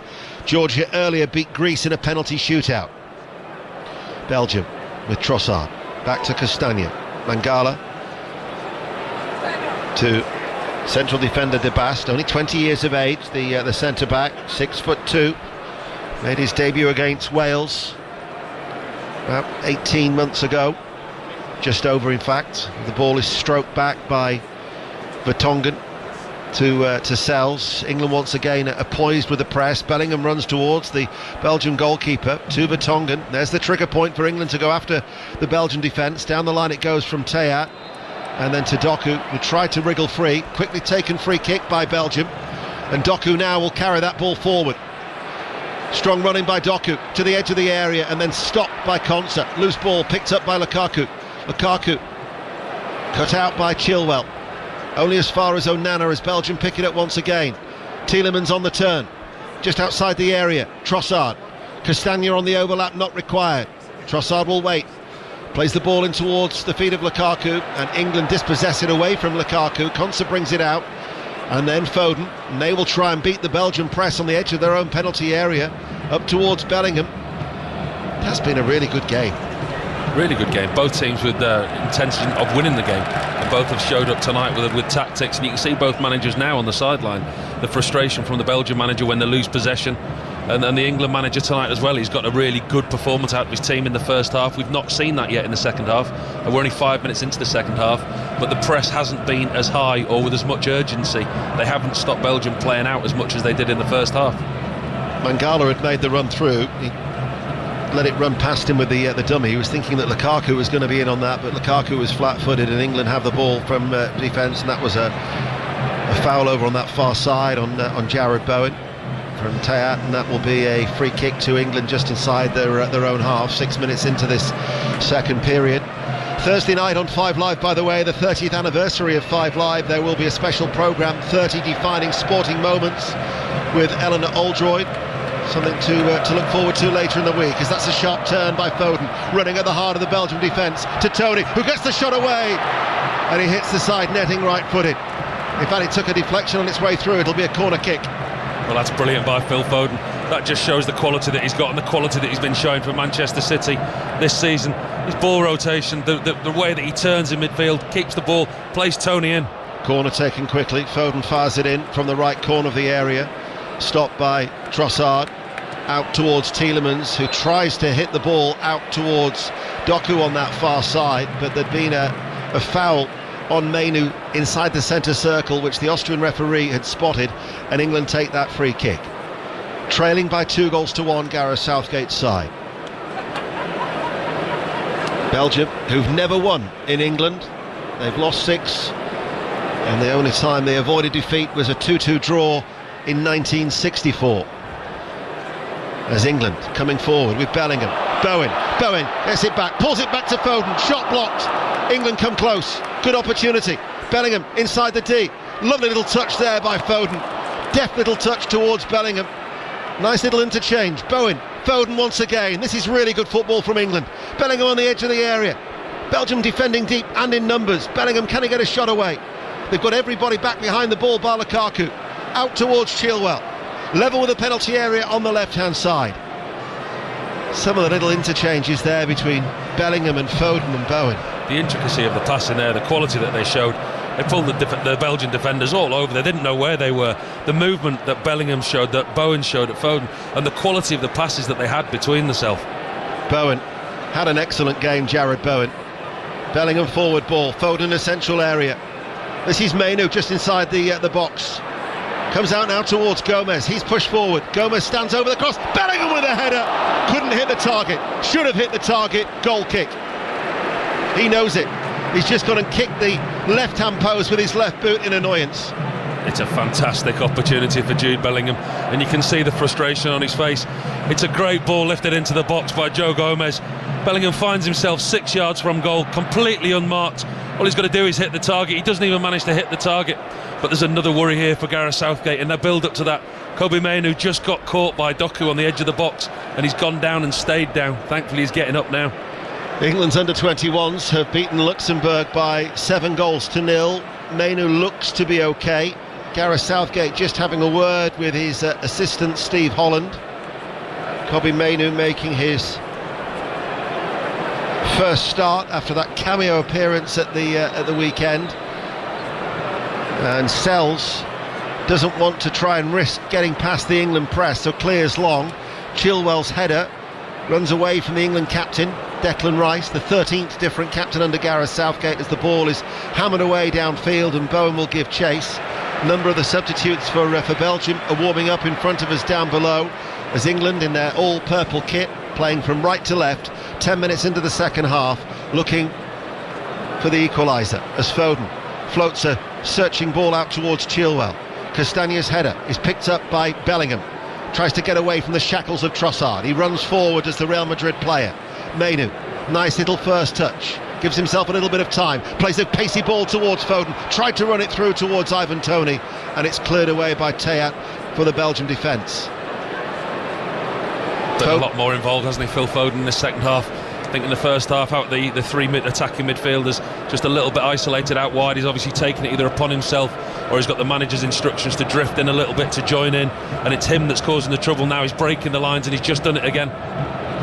Here is Foden, finds Bellingham. Bellingham lays it off towards Rice. Forward ball towards Chilwell. Rice is available. Bellingham wants it and gets it.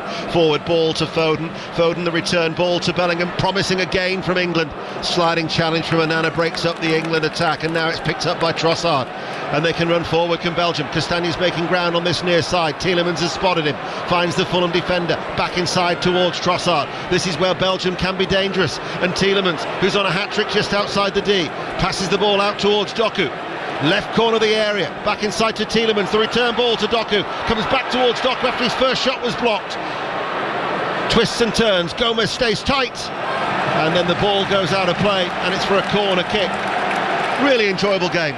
Really enjoyable game, but from Gareth Southgate's point of view, it always seems that when Belgium attack, England are left with last-ditch defending. I mean, they've gone from comfortable possession to the Belgians getting deep inside the box and causing them all kinds of problems. And it's a last-ditch tackle again that gives Belgium a corner. And it's the defending side of the game that will worry Gareth Southgate tonight, because they look so susceptible every time the Belgians press. Well, in front of their boisterous Belgian support, Belgium have a corner far side, leading by 2-1. In swinging corner, headed out well by Toney. It's another area, of course, that Toney can help out on, as now his sliding challenge is picked up by Bowen. Bowen stopped in his tracks midway through the England half. Tielemans has been superb for Belgium this year. He's been absolutely everywhere. He's mirrored his club form for Aston Villa, hasn't he? I think when he's had his opportunity this season, I think him and Douglas Luiz in the centre of that midfield, the performances that they've given, but tonight he hasn't. He's been the one that's broke out of midfield. He's joined in with Lukaku, Doku and Trossard coming in off the wings, and I think in this second half England have been a little bit quieter because the two fullbacks from Belgium have pushed on and added more bodies into that midfield. Well, he's got fond memories of Wembley Stadium, the winner of course for Leicester City against Chelsea in the FA Cup final 3 years ago. Certainly his performance tonight, you could say he's been a wily fox. They lead by 2-1. He's got both the goals, as it's with Théat at the back to Vertonghen, the veteran Belgian defender, to his Anderlecht clubmate De Bast. Still remember Wales 0, Poland 0, Ukraine 1, Iceland 1 in those Euro playoffs. Premier League back this weekend on BBC Radio 5 Live. Saturday afternoon, the usual goal service. Nottingham Forest, Crystal Palace at 3. Aston Villa at Wolves at 5:30. As Tielemans wriggles away from the challenge, the referee has played the advantage. Out towards Doku, looking threatening, running at pace, enters the penalty area. Doku to Théat on the overlap, crosses the ball inside the 6-yard area. It just avoided the onrushing Tielemans. And Belgium so easily could have had a third. So easily getting picked open, this English defence on the counter-attack. The pace there, the turn from Tielemans, the ball out wide.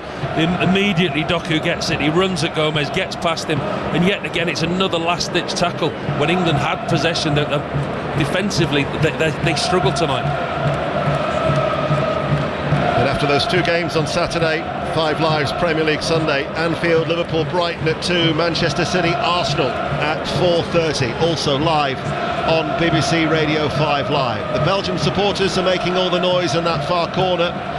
Incidentally, if England and Belgium were to win their respective groups in the Euros, we could be looking at this as a potential semi-final in Dortmund if it was to go all the way.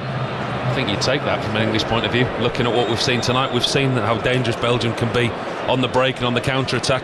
And obviously it's a game that England are not winning. But I've seen enough in the first half from this England team that, listen, I genuinely believe that England can beat anybody in a one-off game. But they've showed tonight in the first half they can certainly do that. Belgium are going to make a change. Leandro Trossard is going to be coming off. And Luca Bacchio is the player who's come on to replace him. Plays for Sevilla.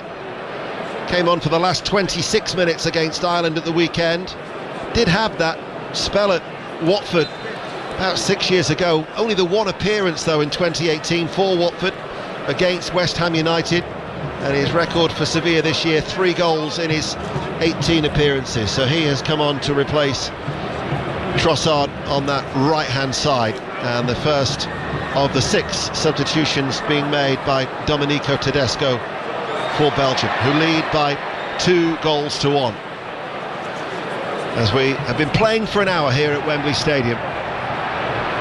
And Gareth Southgate, I think, would feel a little hard done by if England were to suffer back-to-back defeats at Wembley Stadium for the first time since 2013. And indeed, when it happened against Chile and Germany 11 years ago, that was the first time it happened at Wembley since 1977. So he'll be hoping that they can still salvage something from this friendly. As the ball cut out by Chilwell, Mainu coming under pressure from Castagna, does ever so well to get away, and then he had his legs clipped. And the referee been very, very lenient. For somebody in Austria who averages 5 yellow cards a game, he hasn't produced one yet. But it's just another example of Kobbie Mainoo there. How good does he look in this England shirt? He's got 3 Belgian players around him. His first thing is he wants to keep possession, but he wriggles away, he gets around Castagna, and he gets away, and he's running at the back 4, and they have to foul him. I've been really, really impressed with the youngster tonight, I honestly have.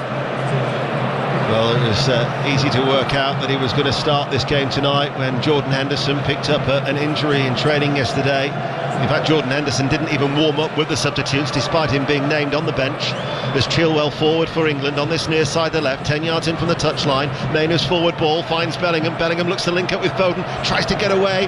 Foden passes the ball towards Gomez, cuts the ball back. Bowen first time saved by the goalkeeper. Again, though, really, really promising from England. But Sells with a save. Clever, really, really good quality. The interplay on the edge of the box, again it's Foden, again it's Bowen. This time they work the ball out to the right hand side and it's the overlapping Joe Gomez. Gets the ball in across the box and it's Bowen on the end of it. Doesn't quite get enough purchase on to beat the goalkeeper. Chilwell just cut out the run of Luca Bacchio on this near side, because England potentially could have been undone on another break there by Belgium. Trailing still England by 2 goals to 1. 62.5 minutes played. Dunk passes the ball to Pickford. Ball in yellow away towards our right hand side. And the ball is hit long up towards Tony. Bowen makes the run in behind Tony, puts a little bit of pressure on Debas. He goes back to Sells, his keeper, and it's a clearance that Tayat manages to pass in field, but Rice there with the interception. Tony finds space, right hand side, Tony with a cross. Foden sliding back was Onana, headed forward by Mainoo. That's a couple of interceptions that Onana has made for Belgium to stop promising England attacks in this second period. It's a really important one there, sliding back to cover his back 4, just sliding in the left hand side of the box. He's covered a lot of ground tonight, Onana, and it's allowed Tielemans to get into the places where he is now, higher up the field, and be effective. Konsa is adjudged to have fouled his Aston Villa teammate Tielemans. The Austrian referee will give the free kick to Belgium midway through their own half. And Onana is just going to knock it very casually to Castagna. Luca Bacchio closed down very quickly by Chilwell, still snapping away, and unfairly so, says the referee, and that'll be another free kick as Gareth Southgate ponders his next move, deep in discussion with Steve Holland. You don't mind that from Chilwell, though, in that area of the pitch. You can see the hunger and the desire to close down, and that's what England have had all night, and that's just another example of it. It just shows the game plan, the way that they've been sent out, the way that they want to press. As soon as this hungry side lose the ball, they want to win it back. Ball over the top to Doku. Keeps the ball in play actually on that left-hand side, and Doku now bursts into the penalty area to Lukaku. First time shot, left-footed, edge of the area, skied it, goal kick, still leading by 2-1. Worry for England defensively. Again, 2 passes that have undone him, and it's the pace of Doku down that left-hand side. Lukaku finds so much space, 18 yards from goal. Doku pulls it back to him. He can't get over the shot, sends it high and wide over the crossbar, but it was just the ease that England got picked open. Nice first touch by Bellingham, just dragged it forward to Foden, and Foden's got so much space to run into, and Foden into the area, goes down just inside the box. Bellingham picks up the loose ball, Bellingham sends over the cross, Tony is there, as is Mainu, shot blocked by the goalkeeper, Sells off his line.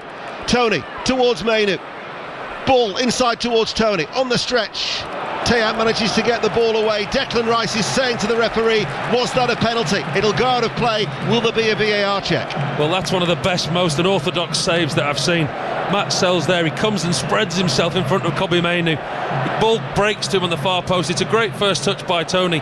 Inadvertently drops to Mainoo, who looks up, and the first thing he sees is the green of Matt Sells right in front of him, and he just spreads himself. The goalkeeper makes a fantastic save. By the time that the VAR check has been put on the giant screen, play is already back underway from the throw on that far side, so that was dismissed for that challenge on Foden. England, though, are still attacking. Right side. Doku tries to run the ball away. Goes to ground. Gomez might be getting a yellow card here. And he is. The first yellow of the evening goes to the Liverpool defender. I think he's been quite lenient tonight, the referee, as you said earlier on. I think he's let the game flow, and there's not been that many incidents that he's had to deal with, but he's obviously felt there he's had to give one to Joe Gomez. Have you had a chance to see it again, the challenge on Foden? Did you think it was a penalty? I think it'd have been harsh if it was given. He's just looking again at the replay there, but there's a couple of incidents that Phil Foden's not been too pleased with the referee. There was an earlier one where he just missed it, and we went right up into the face of the referee. But again, I'm just watching it now, and it's Onana who's covered so much ground. He's got back goal side of Phil Foden. He gets enough of the ball to make it not a penalty. Spain 2, Brazil 0 is a latest score from Madrid. We're approaching the midway point of the second half. Belgium are going to be making more changes. They're still leading by 2-1 here on 5 Sports Extra and BBC Sounds. Wales 0, Poland 0 is on BBC Radio 5 Live in Cardiff. Back it goes to the Forest goalkeeper, Sells. Out then towards that far side. Reared up a little bit towards Tayat. Ultimately, Belgium have lost the ball. Here is Rice, the England captain. Ball rolled out now to Bowen. Back inside now to Bellingham. Runs forward. Foden's also there. Dunk midway through the Belgium half. Belgium have got everybody back behind the ball. Now it's with Konsa. Mainoo. Rice makes himself available on the halfway line. Foden comes short into the centre circle to collect it. Pings a ball and drives it out towards Chilwell. Took it well off his left boot, but actually then allowed Castagna to be in possession of the ball. But Chilwell stuck to his guns, and it goes out of play for a Belgium throw 10 yards up from the corner flag on this near side. Paul Robinson. They've done well, England, in this second half to continue the performance that they had in the first half. The pressers, again, it's been impressive. They've not looked as comfortable in possession, but I think the way that the Belgian team have hurt this England team on the counter-attack, there's a lot of positives you can take, but actually the negatives are the susceptibility of the back four, how easy it has been to get at them to create the opportunities. But we've said so many times tonight, the interchange of Bowen, Foden, Bellingham, Mainoo, the pace that they do it at, and the way that they create chances, they're going to be a handful for anybody if they play like this. Double change in the offing for Belgium. Whilst Paul was talking, England have got a corner kick on that far side, the right. We're going to have Ranks and Meunier going to be coming on for Belgium. England trail by 2-1. Foden waits to take the corner kick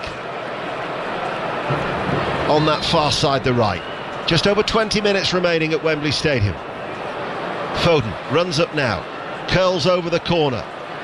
It was headed up rather than away by Onana, and then eventually gathered in by the outstretched arm of Matt Sells, the 32-year-old, only making his 8th appearance for his country tonight, the Nottingham Forest keeper. Luca Bacchio on the inside of Chilwell. There was a tug back at the arm there of Luca Bacchio by Chilwell. The referee, though, I don't think he saw it. Didn't seem to indicate that the advantage had been played, and Chilwell was able, as a result, to get back into his left-back position. Onana at a walking pace. Still it continues to rain, and then the referee has now given a foul for a challenge on Onana, and now we can have the double change that is going to be made. Substitutions for Belgium. And it is going to be Arthur Tayat who's going to be going off. So that's one of the first changes that are going to be being made. I just wonder if Mounier will come in at right back and Castagna then will switch to left back. That's exactly what will happen. I'm just watching. He has been sent over there as Castagna now. He drops into right to left back. And then the other change is going to be Yuri Tielemans, who actually stops to applaud the Belgian supporters. The last hat-trick in this fixture was in 1929. It was George Campsell. There's never been a Belgium hat-trick, and Yuri Tielemans might have changed that he just has to settle for the 2 goals after a very impressive display, the Aston Villa player. And Aster Branks of Wolfsburg comes on to replace him in the midfield. Been excellent, hasn't he, Yuri Tielemans? I think from a Belgian point of view, he's without doubt been their player of the match. Obviously the 2 goals speak for themselves, but I think he's interchanged the way he's played with Lukaku, and his all-round contribution has been top-notch tonight. Luca Bacchio, right-hand side for Belgium, leading still by 2-1. Twists one way and then twists the other, and then passes the ball inside. And that was a ball that comes out, and Castagna has the shot on the edge of the area, blocked by Bowen. James Maddison is going to be coming on for England, bearing in mind that they played the full 90 on Saturday. Declan Rice and Phil Foden wasn't necessarily expecting 72 minutes into this game for them both still to be playing. Well, you do wonder what the initial plan was, or what Gareth Southgate's thoughts were before the game, but I think you look at this now and he can see that his team are not far away from getting back into this game. He's not going to want to change it too much, because he can see how well his team are playing, he can see the creating chances, and actually he doesn't want another defeat. He wants to leave his players out there and get the result. Well, they are trailing at the moment still with those goals in the first half by 2-1 still, as Dunk comes forward. Maddison getting his final instructions. Belgian supporters are making themselves heard. Dunk out to concert. They've won 8 and drawn 4 of their last 12 games. They're on their best run for 3 years, as Bowen, sprightly, running forward, right-hand side. Ball spins up in the air. Gomez plays it back. Mainu let it run through. Doku now can try and get away. Good sliding challenge by Bellingham, keeps the ball in play. Bellingham tussling for it. Doku then is curbed and thwarted. The ball will run loose, and then it's spread out to this near side, and the ball by Mounier, who's actually wearing gloves, plays his football now for Trabzonspor after leaving Borussia Dortmund in February on a free. Brazil have got a goal back in Madrid. Spain 2, Brazil 1. Ball forward. This is Mangala, unmarked, right-hand side of the penalty area. Mangala with the cutback, and that is stopped by Rice, and now the late flag goes up. And now we'll see Maddison coming on. And the player who's going to be going off is Kobbie Mainoo. So the third youngest Manchester United player to start for England, behind Duncan Edwards and Marcus Rashford. And Kobbie Mainoo can be extremely pleased with an assured performance as his first start for his country. Yeah, no, he's been excellent, he really has. And I think the biggest compliment you can pay him is he certainly hasn't looked out of place, and he's been one of the better players on the pitch. Now he's just, Gareth Southgate just had a word in his ear as he's coming off, so did Steve Holland. You can see the impact that this young man's made on this team already, and I certainly would not be surprised to see him in a narrowed down 23-man squad. Certainly done his chances no harm whatsoever. Maddison rolls the ball forward to Foden. Foden on the left with the cross. Bowen was arriving late. Castagna tucked in now as a left back to clear the ball away up towards Lukaku. Dunk though wins that particular duel on this occasion as Bellingham passes the ball back We've got just over a quarter of an hour remaining. England still trailing by 2-1. Chilwell, Foden up against Meunier. Foden, Maddison comes short. Foden darts forward, then he was caught late. Passes the ball out towards Maddison, tries to wriggle away from Meunier. Chilwell offers his support behind him. 25 yards out from goal. Infield now to Bellingham, goes further square. Infield then to Rice, passes the ball out to Gomez, the right back pushed on. Now looking for the run of Bowen, but it was just a little bit overhit, that pass, and Bowen was not going to keep that ball in play, and it runs out for a goal kick, and it's still England 1, Belgium 2. Just watching how they line up now. Now James Maddison's come on. We talked about this press, what they have with Ivan Toney on the edge of the box, and it's Maddison who's actually going out of the midfield three to go and join him. He's going to be the most advanced player. Foden's out on this left-hand side, Bellingham in the middle, Bowen on the right, and it looks like Maddison's going to play in and around Ivan Toney. The voice of the former England international goalkeeper, Paul Robinson, who was England's number 1 the last time they headed to Germany for a major tournament. And England, the time frame, will have that training squad announced on the 21st of May, probably looking at, I don't know, 28 names. That has to be whittled down to 23 after they've played Bosnia at St James's Park on the 3rd of June and Iceland here at Wembley on the 7th of June. The squad has to be submitted the day later on the 8th. There's Konsa to Rice. Rice passes the ball to Bowen. Cut out on that far side by Vertonghen. Clatters it out of play for a throw. 14 minutes remaining. England all in purple, playing from right to left. Have a throw right hand side. Do you know what? You can judge England's performance tonight on the crowd. There's a Mexican wave going around the stadium, and I've not seen one paper aeroplane so far tonight. So at least they've been entertained tonight. Well,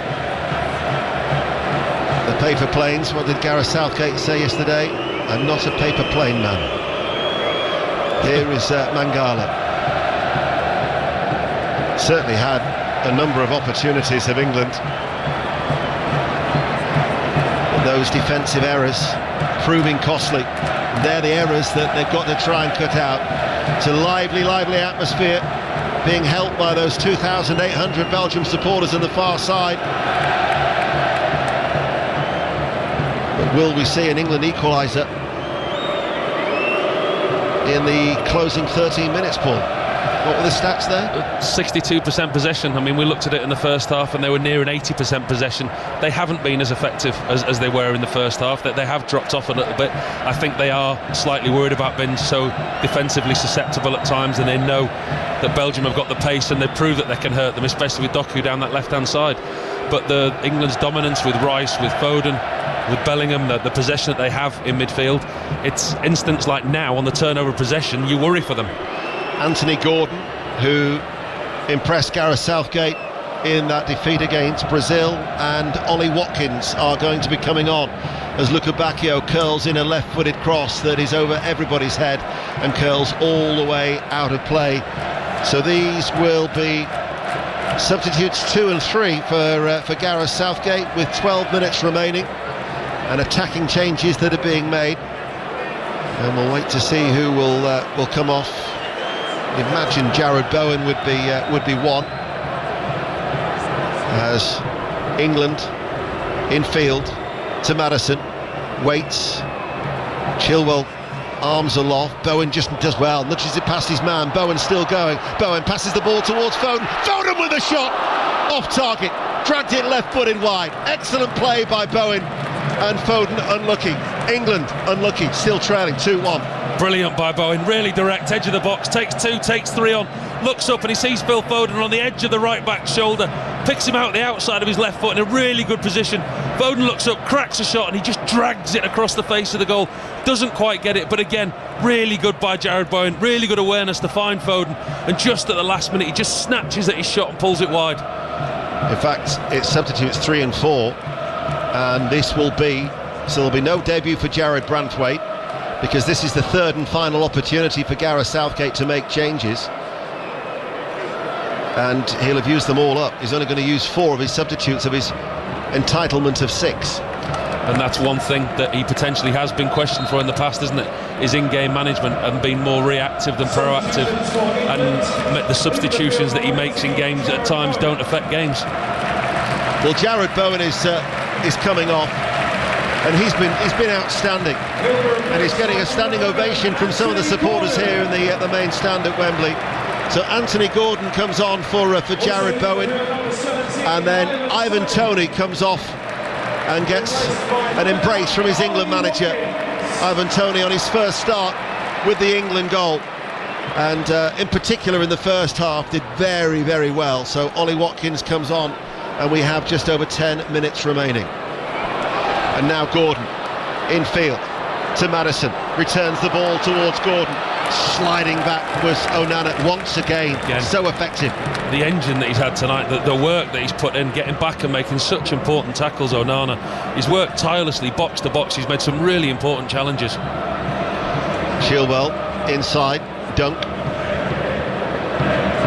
Although Branthwaite hasn't made his England debut in either of these two games, they will have had an opportunity to have had a good look at the Everton defender. Chilwell to Gordon.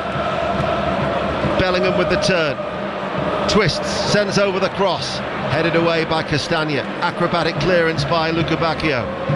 3 changes are going to be made by Belgium in the closing stages, as they still lead by 2 goals to 1.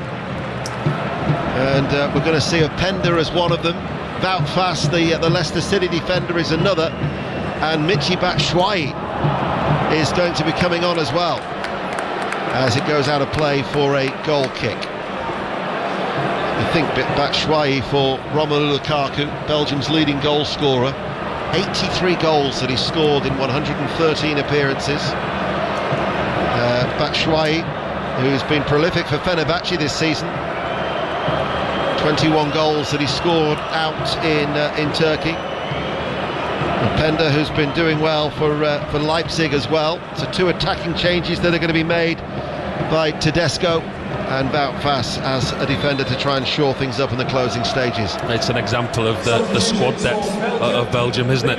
When you look at the type of players that he's bringing onto the field now, the experience that he's bringing on, and the quality that he's bringing on, the changes he's able to make. So Mangala is one of the players who's going to be going off. Mangala comes off. Wout Faes is coming on. And who's that coming off there? It's De Bast, the central defender. So Faes comes on to replace De Bast. And then the other change is Batshuayi for Lukaku and Openda for Mangala. We got there in the end, Paul. I was just going to say, a pair of us frantically looking at our notes, making changes. And thank you to Gary Flintoft, our producer, for helping us out there and keeping an eye on things that helped us out with the substitutions. But again, it does show the depth of quality of the Belgian squad. And you look at the Euros and you look at what England are up against. Yes, England are favourites for the Euros, but they've showed in these 2 games against Brazil, against Belgium, they're up against the likes of France, Germany, Italy, Spain, Portugal, Holland. They've got a really tough task. In a one-off game, I've no doubt that England can beat anybody, but defensively they are susceptible, as they've shown. Although you would have to caveat that by saying that this starting 11 probably only had about 5 that you would say would be definite starters for that opening game in Gelsenkirchen. But there's a few of them that certainly put their name forward in a big way. Very much so. The scoreline doesn't tell the full story. No. I mean, we've had our eyes on this game tonight, and England have been very, very good, bar 2 individual mistakes.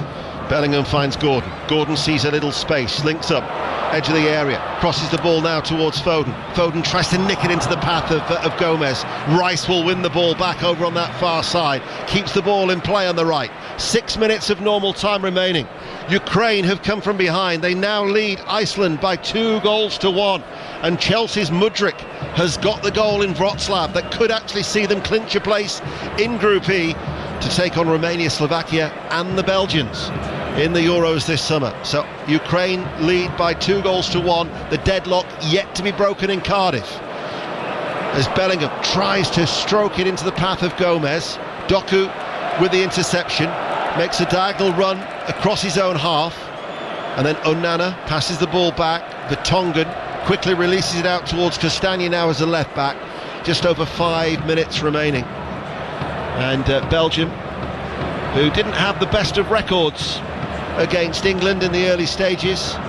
England had lost 3 of their last 4 against Belgium, after losing only 1 of the first 21 between 1921 and 2012. But Belgium in recent times have certainly had the upper hand, and they might be getting another victory here again at Wembley with 5 minutes remaining.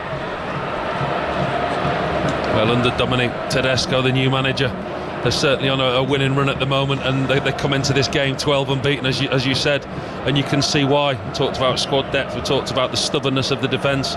3 clean sheets in a row before this game, and you can see that they are still a team with a lot of quality. And there's one name that we haven't mentioned tonight, Kevin De Bruyne. Yes. I mean, you put a player of that quality into this side that's already impressed us on the counter-attack tonight. They're still a force to be reckoned with. Yeah, very much so. Courtois, De Bruyne, Dendoncker, all unavailable through injury. But certainly Kevin De Bruyne would be a real asset to any side, as Luka Bacchio, strong run, tries to play the ball forward to Batshuayi. Dunk, though, cuts it out inside the penalty area.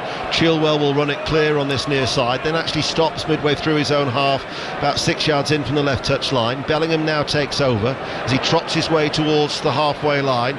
Bellingham then has gone to ground, and he was just caught fractionally late, and the referee will give the free kick to England 6 yards inside the Belgium half, and then it's been knocked short by Bellingham, who's just wincing as he looks up to the heavens as it continues to pour down at Wembley, and a lot of empty red seats are now starting to appear in a crowd, incidentally, of here at Wembley of 80,733. Gomez is forward, right hand side, sends over a cross into the air.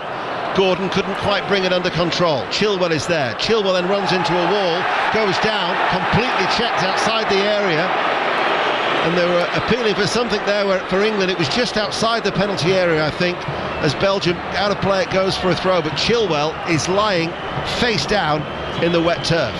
Just run into a load of traffic, hasn't he? Gets the opportunity again at the edge of the box, and he just runs into a crowd of Belgian defenders, and you can't really quite make out what he's done. You look at it now, he's had a really good touch, and it's Meunier. He puts the ball just round the side of Meunier. Meunier, to his credit, he does nothing wrong, he just stands his ground, and Chilwell's just trying to get round him and he can't. He runs straight into him. It's an unfortunate collision. The Belgian defender had every right to stand his ground.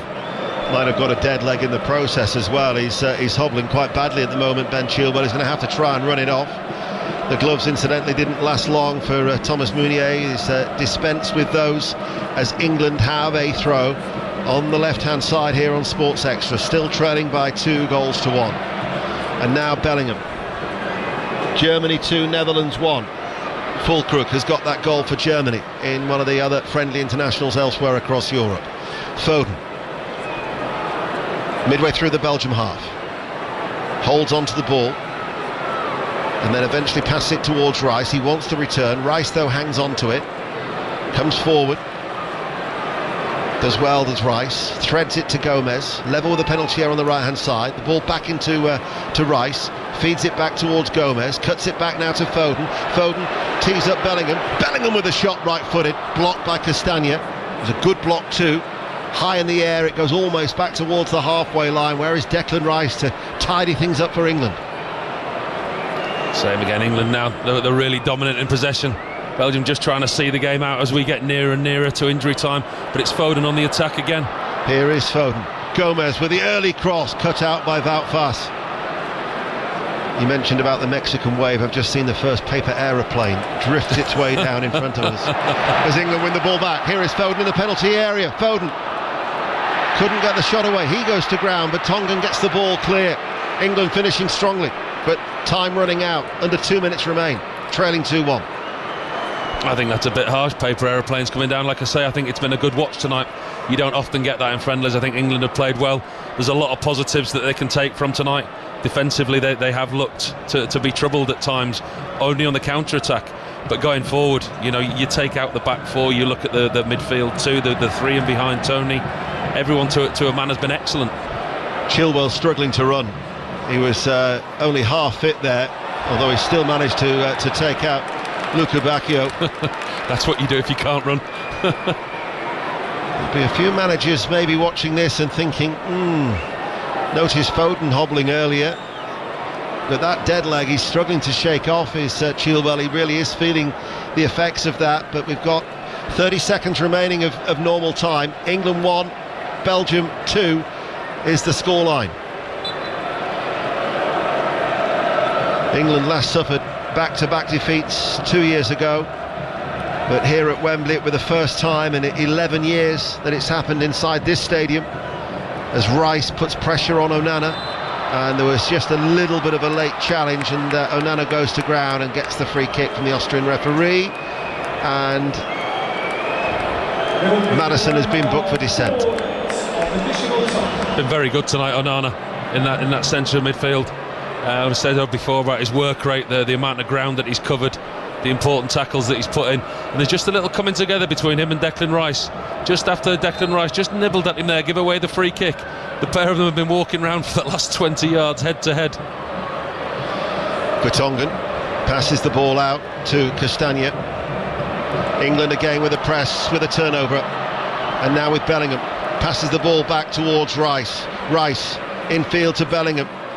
Short forward ball, Maddison, turn, sharp by Foden, comes back towards Bellingham, and then Onana again, just with a clearance, just at the right time, and now all of a sudden there's a counter-attack for Belgium, and it's Doku, and Luca Bacchio is totally unmarked. He can find him, and he does find him, and then Luca Bacchio slips right at the last moment as his right-footed shot is carved well wide. We're into 4 minutes of added on time. I don't think that's fair to compare that to England's defensive weaknesses during the game, because you look at the stage in the game where England are committing bodies forward, they are going to leave the self open at the back, and I think, listen, if they're chasing any game, that's not a defensive weakness, that's just committing too many bodies forward. Well, before the weekend they'd lost 1 of 28 at Wembley. It'll be back-to-back defeats. It'll just be 3 defeats in their last 30 at the National Stadium. As Declan Rice to Chilwell. 2 more minutes remain of added on time. The Belgium supporters are celebrating. The red scarves are being swirled around their heads. It's a triumphant mood as the ball played forward by Maddison, headed away by Faes, helped further away in that midfield by Openda, and it goes out to Chilwell on this near side. Foden comes out to collect it, links up with Maddison. His forward ball takes a deflection. Bellingham with a challenge, almost reached Phil Foden, cleared by Faes. And we've got 90 seconds remaining here on Sports Extra. Maddison's forward ball, Foden first time touch to Gordon, back towards Foden, again nice interchange. Gordon then out towards Gomez. Gomez delivers a flat ball in, hasn't been dealt with.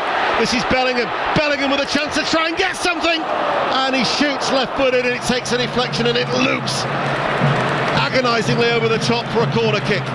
It's a last-ditch tackle by Wout Faes, just saves his team there. Jude Bellingham does really well, just works his way to the edge of the 6-yard box. Just as he pulls the trigger, Wout Faes puts his body on the line, makes a brilliant block, concedes his team a corner, but saves a certain goal. England certainly don't deserve to have lost this game, but they are very, very close to a defeat. 60 seconds remain. Foden with a corner, it's high, Rice heads it goalwards, headed further out by Vertonghen, edge of the area, Maddison climbs, England win the ball. The referee though has said that was a free kick and a foul by Maddison, who's got to be careful. He's already been booked for dissent, and he's certainly in the ear of the referee. Yeah, it's almost a silly one from James Maddison there. He goes up to win the ball, but he puts his arm across Openda. He's not going to win the ball, and he just gives away a free kick just as England were trying to get a little bit of momentum towards the end of this game. If you're listening on Sports Extra, then I would suggest once this game is finished you turn straight over to 5 Live Sport, because in Cardiff it has finished after 90 minutes. Wales 0, Poland 0. They're going to extra time. Switzerland have beaten the Republic of Ireland by 1-0, and France lead Chile by 3-1. Olivier Giroud has got the 3rd goal, but by my watch the 4 minutes are all but up. England have got a free kick. It's midway through their own half as the supporters head towards the exits. They're preventing a free kick from being taken, and that is going to result in a yellow card, and Batshuayi is booked for not retreating the 10 yards. And the 4 minutes are up. So we're now at the discretion of the referee as Pickford goes long. Dunk is forward, edge of the area, the header on by Maddison. Watkins heads it back, keeps it alive. Maddison flicks it back. Bellingham! Bellingham with his first goal at Wembley Stadium, and England deserved that. They salvage a draw. They never gave up hope. Jude Bellingham with the equaliser deep into stoppage time. He runs away and celebrates. It's his third goal for his country, but it's his first at Wembley Stadium. His name rings around this famous ground, and England have got it back at 2-2. And it's nothing more than he and England deserve. We're into the 94th plus minute. England's playing out from the back. All goes out the window. Jordan Pickford launches it deep into the Belgian box. Dunk wins the header. Maddison does brilliantly well to keep it alive. Very, very clever. The outside of his right foot reverses it to Jude Bellingham, who takes a touch 12 yards out, and he's the coolest man in Wembley Stadium. Strokes it into the bottom left-hand corner of Sells' goal, and England have got nothing more than they deserve. Absolutely. Would have been extremely harsh to have ended this game with a defeat, but they never gave up. They were pressing. Gareth Southgate actually makes a point of acknowledging the Wembley crowd as he applauds the four sides of Wembley. The full-time whistle has sounded, and just as it was in 1964, it's finished 2-2, and Belgium are still searching for their first win on English soil. Really, really good performance by England tonight. If they'd have come away from that game losing, they certainly deserved it. Talked about defensively, individual errors cost them. Going forward, Mainu, Rice, Bowen, Bellingham, Foden, Tony, Watkins, they were excellent tonight, the way they pressed, the other options that they gave England. They played with a high tempo, and they certainly didn't deserve to go away from this game losing. And it's funny, all the fantastic intricacy that they've had tonight, all the good play, all the nice moves that they had. It takes one long kick from Jordan Pickford, a header from a centre-half, and a fantastic finish by Bellingham. England get at least something from this game, and Gareth Southgate's talk in the dressing room, his press conference will be very, very different. He can now focus on a lot of positives. Because it's funny, isn't it? Sometimes when you lose a game, people can look at the scoreline. Back-to-back defeats doesn't happen very often. As we were saying, 2013 was the last time it's happened here at Wembley. But when you've put in a performance like that, England deserves something from the game. Absolutely, and you're absolutely right. And we're guilty quite often of focusing on mistakes and focusing on poor results rather than performances and individual performances. As a whole, that was a very, very good England performance tonight, with 2 or 3 individual errors. Defensively, they look susceptible at times, but let's focus on what they did well tonight. I always say about England, defending their weaknesses rather than playing to their strengths. Tonight, they played to their strengths, and those attacking players on the pitch were very impressive.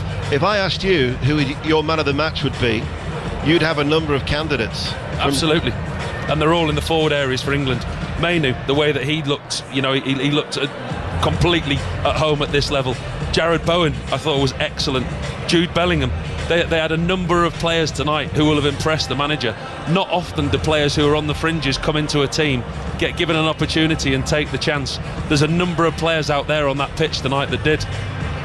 And as for, these were 2 high-profile games, 2 really good tests for England now going into what Gareth Southgate's going to name his training squad on the 21st of May. Well, there's 2 performances that were night and day in, to be honest. I mean, I was here, you watched the Brazil game, and there was a lot of negativity after that performance. Yes, we were playing Brazil, but the way that they played, the lack of creativity, the lack of threats that they had going forward on the Brazil goal, to the team that came out tonight in such a short space of time, with the injury hit side that Gareth Southgate's got, the way he had to patch his side up, there's certainly players in there that have made a real case to get on that plane to Germany. Well, we certainly had late drama. It's been a very entertaining game, and this has finished England 2, Belgium 2, with Jude Bellingham getting that 95th minute equaliser.